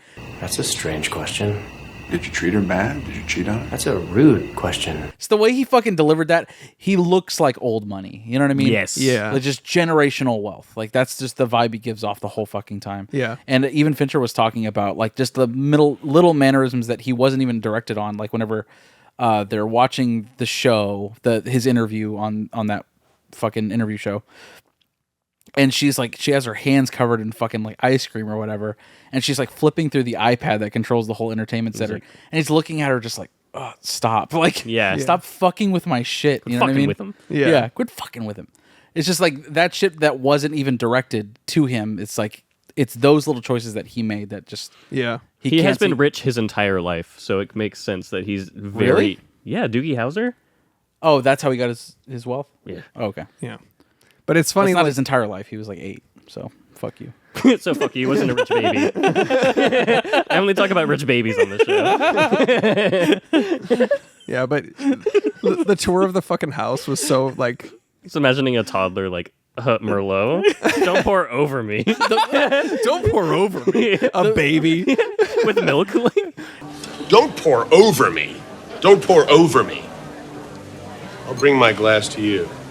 It's the boss baby. Yeah. He's the only one with actual. He's the true boss baby. Yeah. The boss baby killed somebody. If you think about it, like, holy shit, dude. Oh my god. Just something like a mafia boss, like working in sanitation. No, like Alec Baldwin killed a person, and he's the boss baby. Yeah. What? What do you mean? Are you talking about the plot of Boss Bang. Baby, or are No, you talking about the the movie movie. real life? So the actor that plays the boss baby killed a human being in real life. Oh, I didn't know that. Yeah. We've talked about it. It's Alec the Baldwin. Western where the gun went off on set and he's been on trial and Oh, he played Boss Baby? Yeah. Oh, he see, is- that's where I didn't. He's the boss baby. Yeah. What? Yeah. I didn't know that. Yeah. Alec Baldwin. Yeah. Glenn Ross. Yeah. Coffees for closers only. put that coffee down. He does that in the boss baby.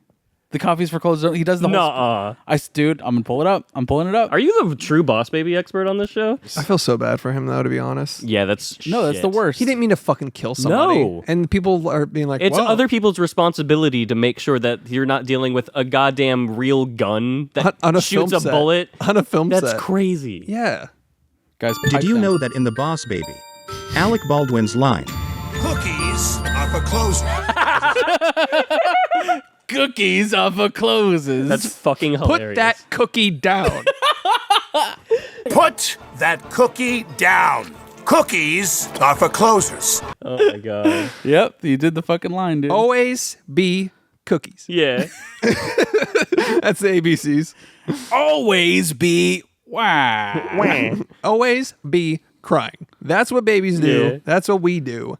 Get out there. We need the leads. You don't need the fucking leads. I rewatched that recently. Hell yeah. Fuck yeah, it's a great great movie. It gets annoying how many times they mention the word leads. So it's like, the fucking leads. It's Yeah. like, stop fucking whining. You're all whiny bitches. Go do your job. Yeah, Jack Lemmon, dude. He's the whiniest bitch of them all. Jack Lemmon.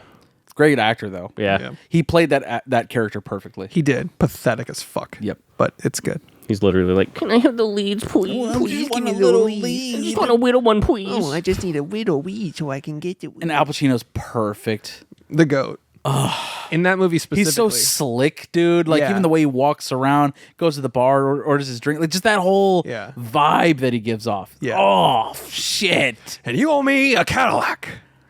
dude. Get me on the board. And whenever he's like desperate to close this guy that comes in, he's like, "Don't fucking say anything." Kevin Spacey fucking ruins the whole thing. Oh shit! You stupid motherfucker. You dumb fuck. You dumb fuck. You're a fucking child. Oh, You blew it. And I had him.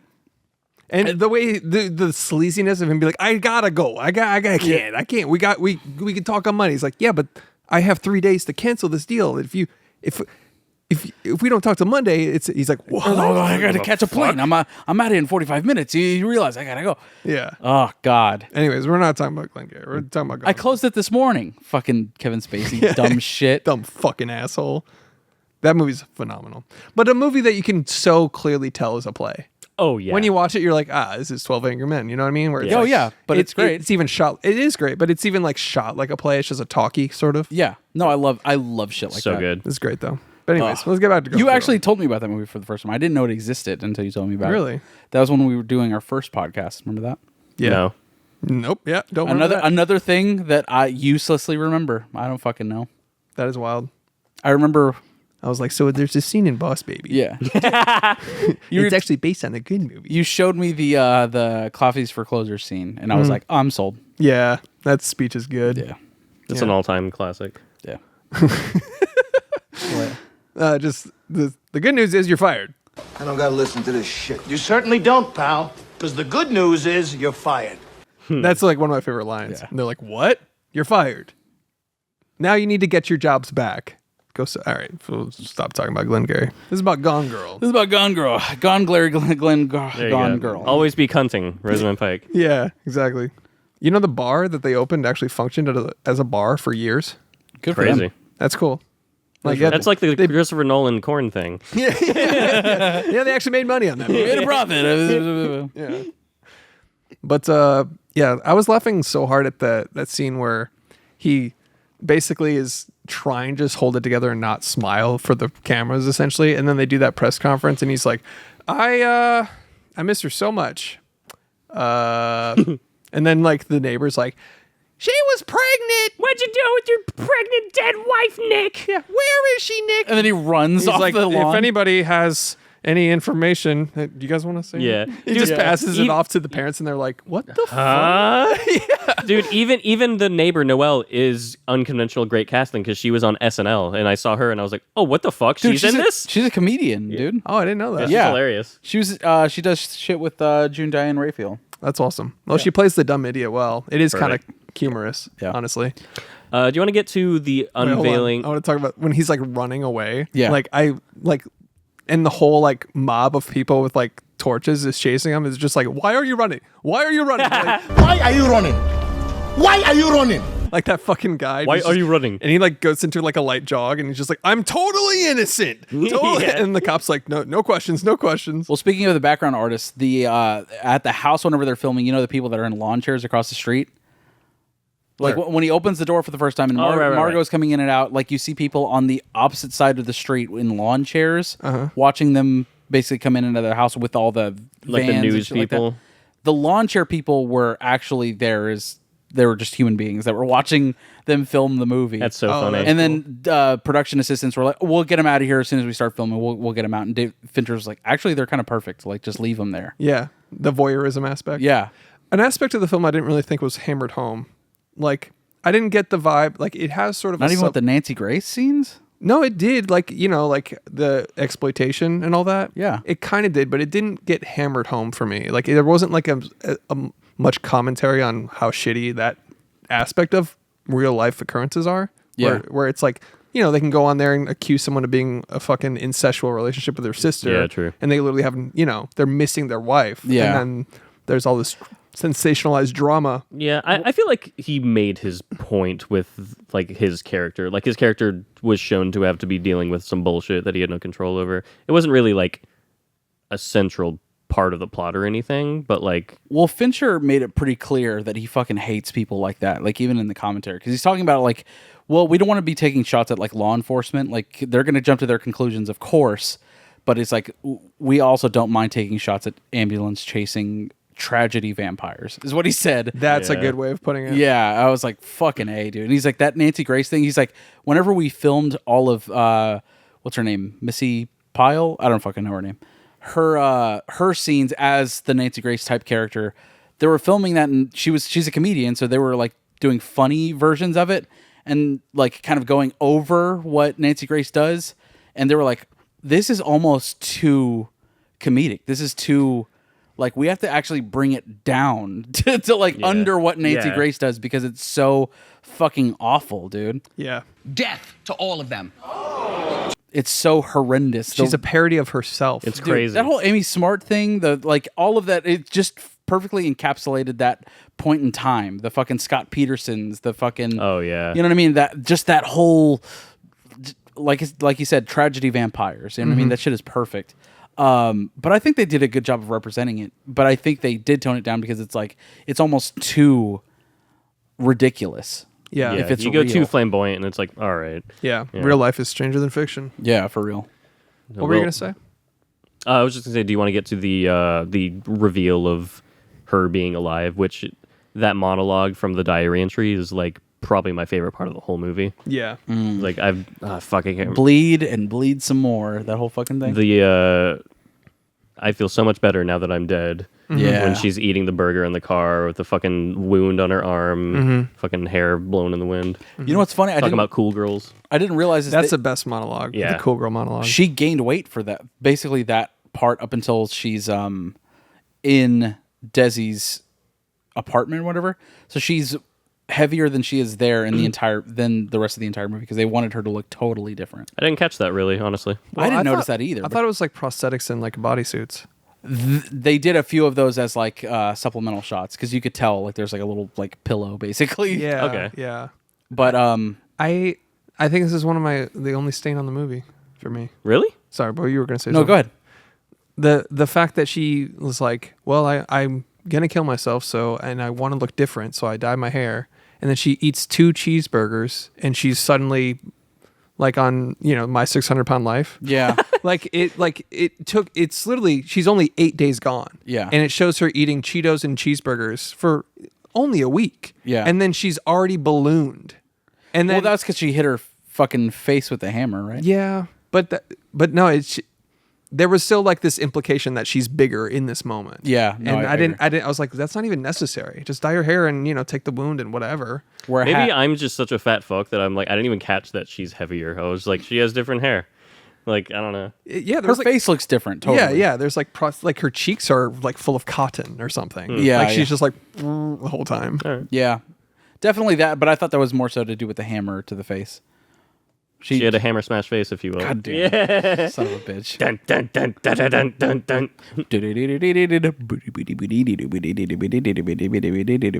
it in. You don't have to do that.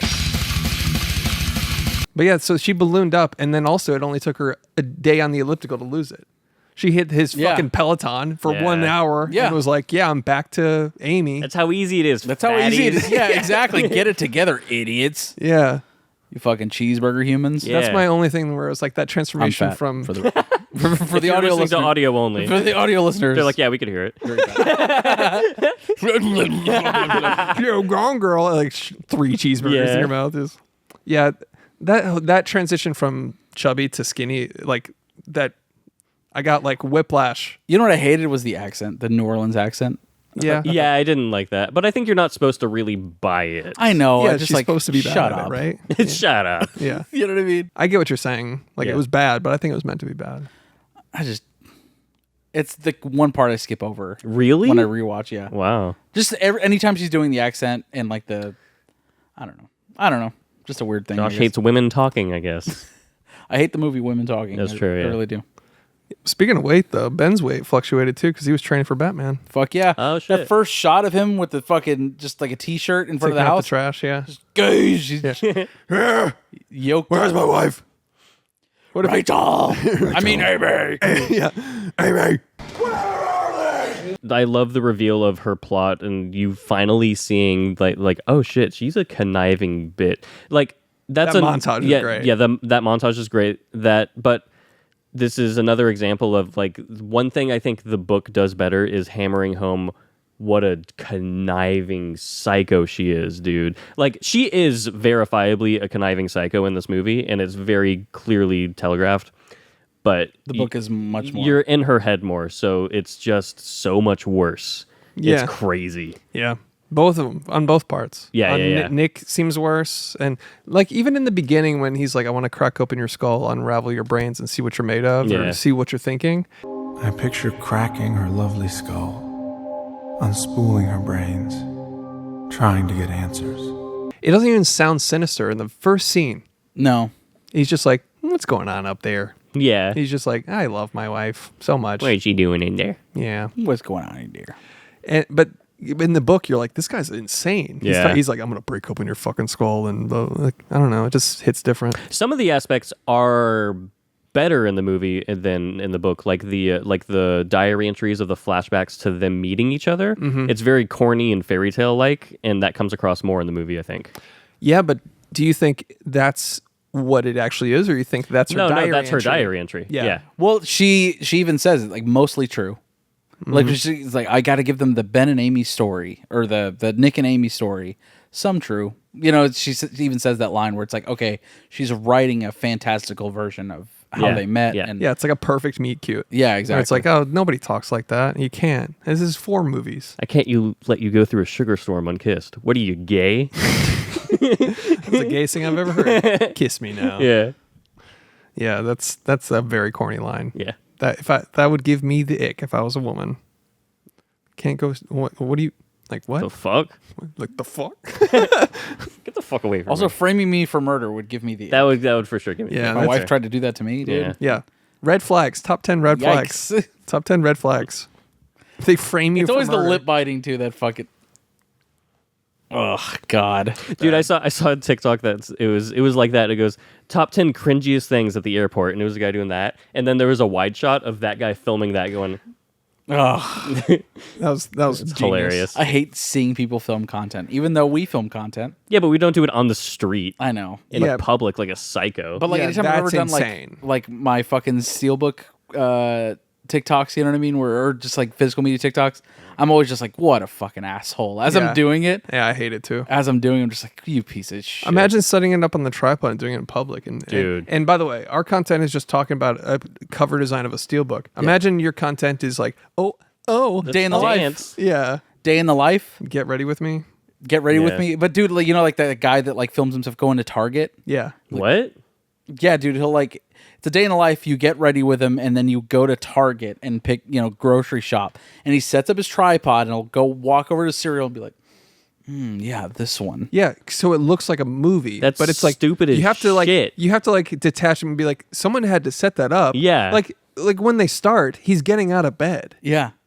What do you mean? So you put up a camera. Yeah. You got in bed, went, no, I'm a cozy eepy boy, and then went, oh, I'm waking up. day for in the first life of blah time. blah. No, it's not. No.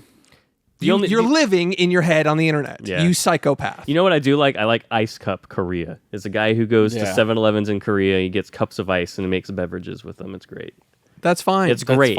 That's fine. They're quick. Let us be the fucking judges of what is acceptable on the internet. It's the disingenuousness of, I hate content it. that I can't stand. And it's all the other people that are looking at the tripod, looking at the guy like, what the fuck are you doing, dude? Gym TikToks.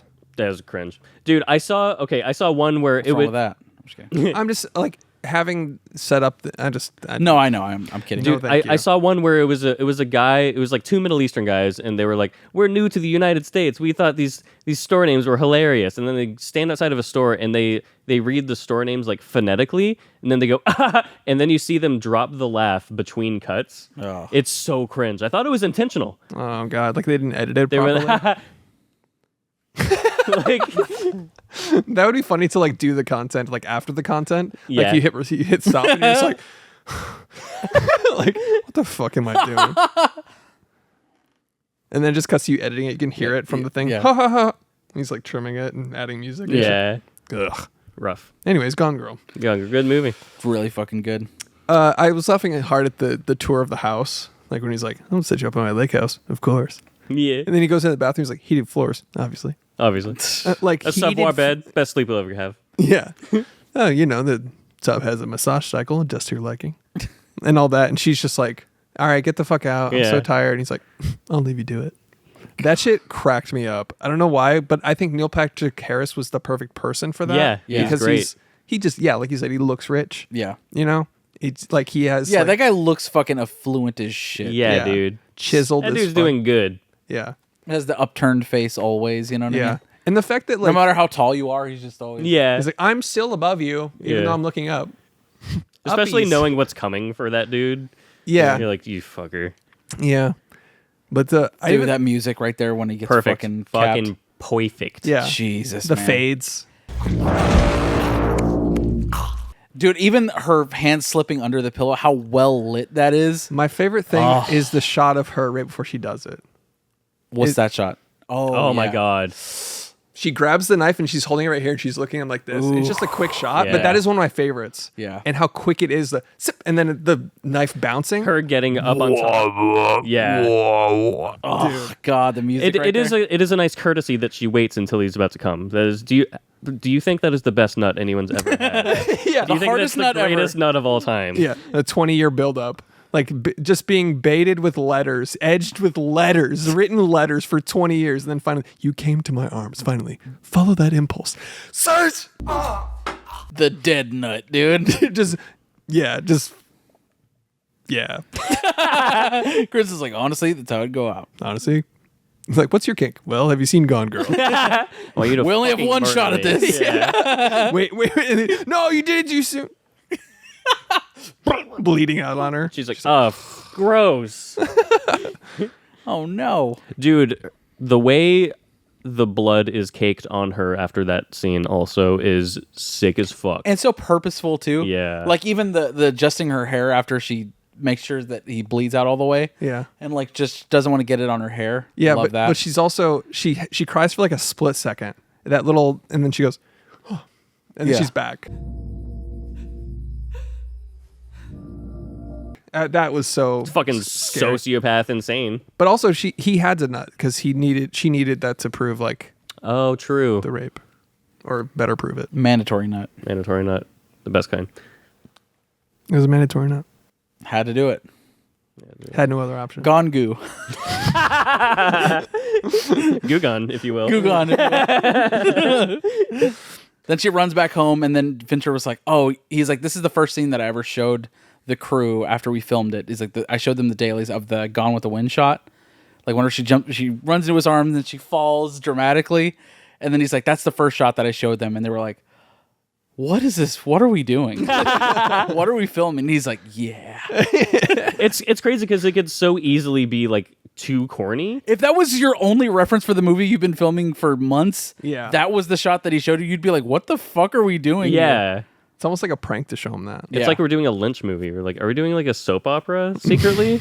Yeah, the dramatic fall. Yeah. And at that point, the veil had already been lifted on how she's a crazy bitch. So you're just like, you literally empathize with him when he goes, "You fucking bitch." Yeah. Yeah. You fucking bitch. Love that. But I don't think he's as horrified by her killing a human being. You know what I mean? As the sinister, nefarious plotting she's been doing for months. It's all on his face afterwards, but I don't think in that moment he's like, "You're fucking covered in blood. What the fuck did you do?" You know what I mean? I think he didn't know, first of all, what she did. Of course. There's that. But I think it was just like, oh, this could be, it's fake. It's bullshit. Could be anything. Your brain's going crazy. Yeah. Yeah, he's just like, oh, this is fucking bullshit. Yeah. But then whenever they have to both be naked in the shower, and the reason is because she has to make sure he's not wearing a wire. It's like, oh, fuck. She's insane, dude. Yeah. The reason is you get to see Batman full frontal. That's true. Batman's hard cock, dude. Or soft cock. Soft cock. Yeah. He did fluff it. You have to fluff it for that. You have to. You have to. Millions of people are going to see it. Who wouldn't fluff their dick before that? Seriously. You know what I'm saying? Yeah. It's got to be at least 75% chub. I get it rock hard and tape it down. Mm-hmm. Just tape it. Yeah. And be like, oh my God. It's like, is that gaffer's tape? It's like carpenters. Like, it's just scotch tape to your Yeah. leg. Like, ah! The doctor's like, yeah, this isn't normal. You have 50% less feeling in your penis now. You're like, this is how I always am. This is actually my normal flaccid size. This is my normal penis. The doctor's like, okay, sure. Is that gone goo? Yeah, but yeah, you get that. That scene's fucking wild. Yeah. And it's like at that point, like the veil's lifted, so she gets infinitely more insane in that moment. Yeah, dude, the police interview where she's like stumbling over her explanations. Detective Boney, dude. She's amazing. We didn't even talk about her, but God, she was fucking great the entire time. And her partner, too. Yeah. Who was from Almost Famous. Yep. I don't know his name, but. And that Mary-Kate Olsen show. Or not Mary-Kate, Ashley Olsen. No, Elizabeth Olsen. Yeah. But the detective's great. Both of them. Yeah. Awesome. And I love that she has her biases, but she's working through the case, but he's just like, oh, he did it the whole time. Like, whole time. Yeah. He's like, these are the clubs you don't play golf with? Yeah. It's like, what are we doing? You did it the whole fucking time. And then at the very end, he's like, yeah, I kind of knew she had something to do with it. You know what I mean? Like, that was the only time I thought they actually did a dig against like the police, like law enforcement in general. But like, I think, but there still was a very methodical detective on the case, exactly, the whole time, which totally solidified what they were trying to do. There was that moment where I think it was like when she kind of let him have it with all the evidence. When she's like, yeah, like that in the kitchen. Yep. When she basically it's revealed she's pregnant or whatever, and then he smashes the glass and gets a lawyer. That whole monologue was so like, this is all we have on you. Like, what do you think? Why don't you see how you're sus, dude? Yeah. You did it. What about my side? That whole fucking thing. Yeah. This is identity theft. We need to look into this. Yeah. I was like, oh, they're like, all right. He's wearing a hot dog costume. Like, we were going to find the guy who did this. yeah. Oh, shit. What a great fucking movie, though. Yeah. I go back and forth on this with every single watch I have. At the end, and this most recent watch, I'm leaning more towards he actually wants to be with her. But like I said, every time I go back and forth, do you think he wants to be with her, or do you feel like he has to be with her? He's trapped. He's trapped, right. That's what I'm saying is... It's tough because there's the moment where he's talking to his sister, and she's like, we'll go to the police. And he's like, no. And then she has a realization. She's like, you want to be with her. Yeah. I think that's the one thing that makes me think. Well, I think it's the latter, because also Rosamund Pike says to him, he's like, the only time you liked yourself is when you were pretending to be somebody this cunt would like. The only time you liked yourself was when you were trying to be someone this cunt might like. And that is like, oh shit, like that's what's going on. Yeah. She makes him better because he has to be better to even like stay with her. I think he is ultimately trapped and there's nothing he can do about it, so he's making the best out of a arguably pretty bad situation. Yeah. Not ideal. Not ideal. Yeah. Hey, that's marriage, fellas, am I right? Yeah, right. We've all been there. But yeah, I go back and forth every single watch. Like this most recent one, I was like, I think he secretly does want to be with her. And then the time before that, I was like, he's trapped as fuck. She's a psycho bitch. I'm going back and forth right now thinking about it. Because also he was going to divorce her. Like, didn't care about how good she is and how better it makes him and whatever. He was going to divorce her. And then all this happened.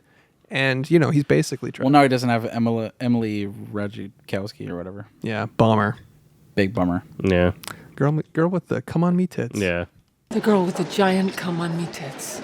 And I'm quoting Amy. You're quoting the movie. He's not being a misogynist. He's not. That wasn't his fault. That was Rosamund Pike. I'm actually quoting a woman, so kind of an ally in that. Kind of a feminist, if you will. Yeah. The last thing I want to mention, I think, is, it's a movie, I know, but like her story doesn't hold up at all. No. She just killed a man and came back, and then like the detective, the only one doing any work in a room full of cops, is just like, hold on, back to the shed. And they're like, leave it alone. Yeah, and she's like, which they're interrogating her on pain meds, which is legally makes the whole thing null and void. Yeah. Null and void. Can't use that in court. Yeah. And then she asked 2 questions, and they're like, how dare you? Dude, they're literally like the not another teammate. They're like, Mitch, stop. Cut it out. Stop. Mitch, cut it out. Yeah, like the cops are just like, that's pretty much a wrap on this one, I guess. Yeah. Like, huh? Well, she's fucked as shit and undergone the most trauma ever. Let's give her the carte blanche. Let's give her some space. Yeah. Yeah, she was kidnapped. Like, there's so much evidence that she wasn't, period. Yeah, exactly. Like, oh, she pretended in front of one camera in the house on the Ring cam. Yeah. Oh, case closed. Case closed, I guess. Not to mention them in the casino, the place with cameras everywhere. 1 trillion cameras. Yeah. I don't know.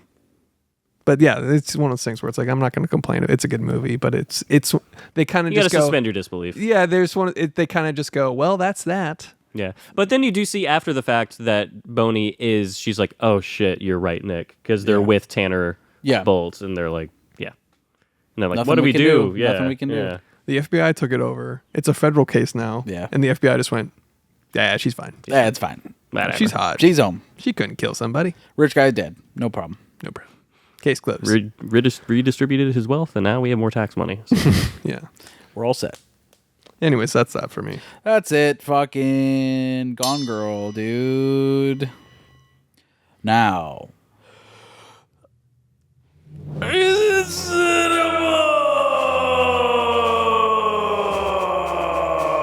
With Marty Scorsese. Sounded like a mandatory nut. It was. We gotta determine whether or not. Imagine.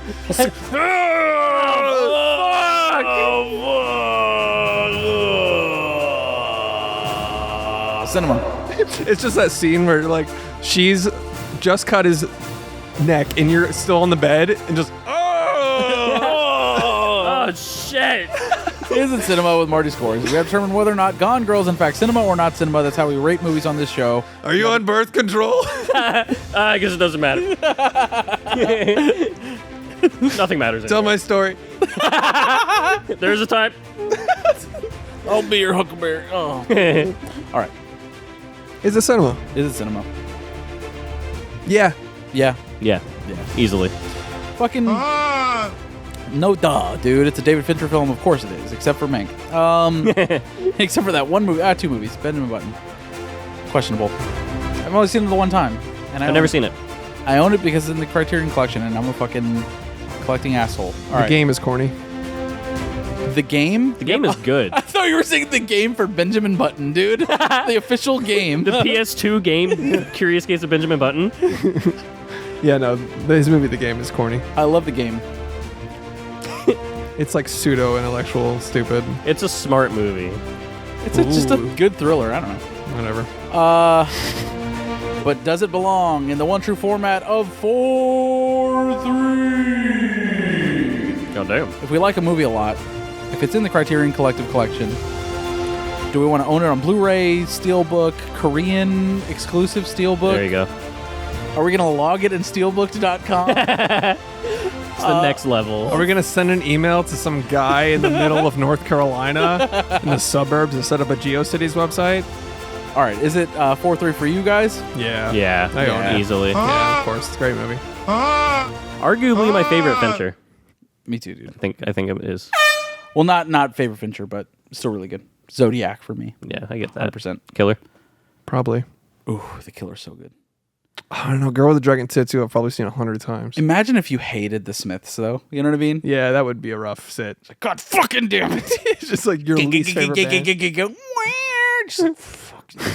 Hate the fucking Eagles, man. Like, all right, maybe it's just this one. Yeah, and then it's just the whole movie. It's fucking 3 minutes later. I am human and I need to be loved. Just fucking shit, dude. Where's Trent Reznor? Yeah.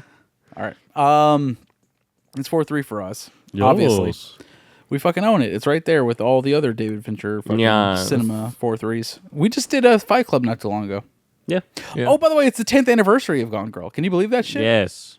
That is Wild. nuts. Makes me 1 feel old as decade since the first Gone Girl. Crazy. The first Gone, I don't know why I said that. Since Gone Girl Since the premiered. Gone Girl cinematic universe. Perfect time for us to talk about it. Nothing's been said that we're bringing a unique take to this film after 10 years of people talking about it. That's better than doing fucking The Strangers. Yeah, let's do Strangers Chapter 1 where they marketed it on TikTok like, oh, I'm just being iconic. Dude, that's so cringe. That's so terrible, and I'll try and find it and cut it in here. Being an iconic stranger. Dude, I love, on Oni Plays, they do this bit where they say totally innocuous things are iconic. And they're like, dude, it's your iconic 7 p.m. nap. Like, all right. Hey, I want to say one more thing that I noticed that was ahead. interesting. Go ahead. You know, the movie opens with him taking out the trash and looking at the street. It's empty. The movie ends with him taking out the trash and looking at the street, and the press vans are pulling away. oh, true. I don't know if that was intentional. I don't think is that the very last shot? No, not the very last shot. first shot and the very last shot are the same, or not the same, but like they're the same shot of her looking up at him. Yeah, but there's bookends, sort yeah. of. Yeah, no, I agree. I mean, like the literal first shot, but yeah, I thought there was a callback to him taking it. Like, it almost seemed like he knew something was going to happen when he looked at the street. That's what it felt like. Palindrome, if you will. Yes. The end is the beginning, and the beginning is the end. Dude, have you seen the movie Arrival? Whoa, dude. It's almost like the movie. What's the name of the movie? Fucking, you don't know shit. All right, time for DMTs. Dumb movie titles. All right. You go ahead. All right. I've got Chasing Amy Dunne and Goon Girl. Chasing Amy Dunne is really fucking good. Thanks. Damn it. Fuck. I immediately wrote it down as soon as I thought of it. I was like, oh! That's really good. Good. I got Gone Will Hunting. Nice. I Think I Love My Wife. Wacky Waifu. that one hit for you, huh? I just didn't expect that at all. Wacky your waifu. Wacky Waifu. Serving Cunt Masterclass. So I Married a Murderer. And Murderer or Murder Her? Murder. Sort of a thanker, if you will. Yeah, so if you guys...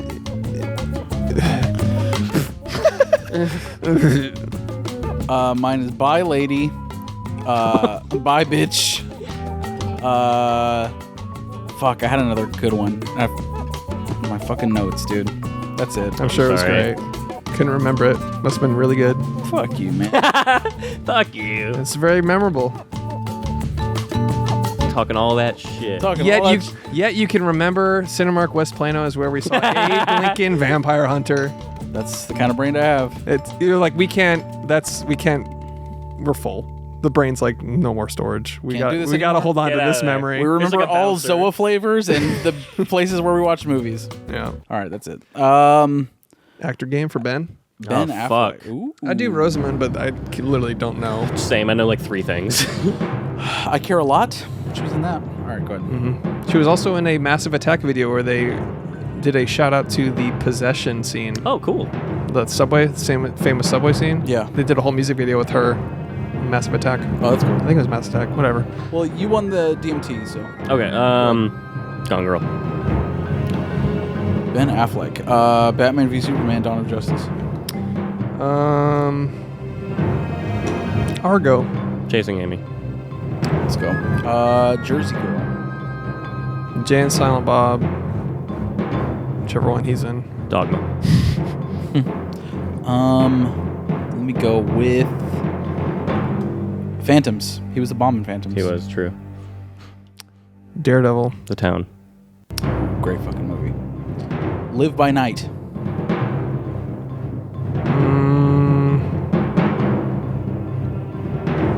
Good Will Hunting. True. True. He's good in Good Will Hunting. Facts, dude. Dude, no cap. Good Will Hunting. Fuck. Oh. Deep Water? Is that what the movie's called? Dark Water? Ah, fuck. No. He's not in that. I can't remember. The Accountant.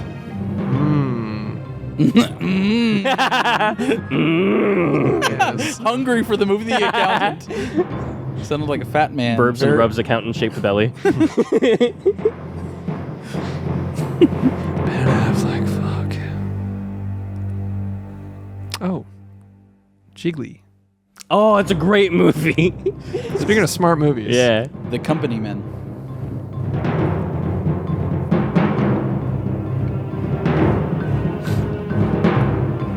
All those Dunkin' Donuts commercials he's in now, which are great. All right, Changing Lanes. I was kidding, but yeah, you win. Okay. I was trying to think of the Ana de Armas one that we did for the show. What was that one called? Fuck. What was that called? Deep Water? You said Dark Water, though. Yeah. Dark Water is a Mark Ruffalo. Deep Water. That's it. Is it? That's it. Damn. Good job. Deep Water. Yeah. That was close. Anyway. Tap me back in. Music starts. Tag. Give me the hot tag. I didn't have enough reach. My arm got caught. You're supposed to How do you not know what a hot tag is, dude? What the fuck is a hot tag? It's a wrestling thing, dude. It's Oh. well, bam! And then you come in Okay. and you fucking suplex Chris. Okay. Really fast. Duh. Box office. Budget. I always ask, like, what next? And it's like, we've done this I've 400 times. Yeah. All right. Box Budget. office. Or box, whatever. But budget first, then box office. Yeah. Okay. How much did this movie cost to make? I'm going to guess $100 million. 65 million. That's a lot. 30. Alexa, how much did the movie Gone Girl cost to make? The budget for the movie Gone Girl was $61 million. Damn. Oh, fucking shit. 60? I said 65. Nice. What'd you say? I had 30. Okay. How much did it make in theaters? $100 million. Chris is 100? 100. That's my I'm doubling baseline. down. Yep. Baseline. All right. Shit. 85. Say it probably broke even, like 75. 75? Alexa, how much did the movie Gone Girl make in theaters? You didn't guess? Yeah, you did. Oh, 100. Gone Girl grossed $168 Wow. million Damn. in the Good United job. States and $369 million US worldwide. Not bad. Good job, Chris. You know what you should do since you won? What? Just a little get down. That was good. Mm-hmm. I'm like the Manchurian Candidate with that song. That's happy future Chris. Mm-hmm. And sad future Chris. Mm-hmm.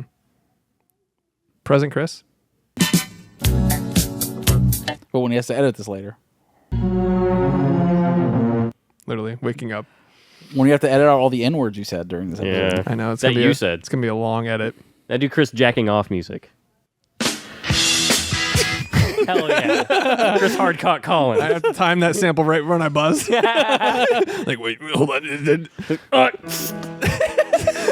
Slip my throat and play. It's like the mandatory nut. Oh, shit. That wasn't even worth it. Thanks for listening to There Are Too Many Movies. $5 a month on Patreon. I'm so tired. We'll see you next week. We're doing this too early, man. I like the evening episodes. Oh yeah, I like the weekday evening episodes. Yeah, yeah. This was a bad one. Thanks for listening. Yeah, honestly. B. Later, Toads. Younging.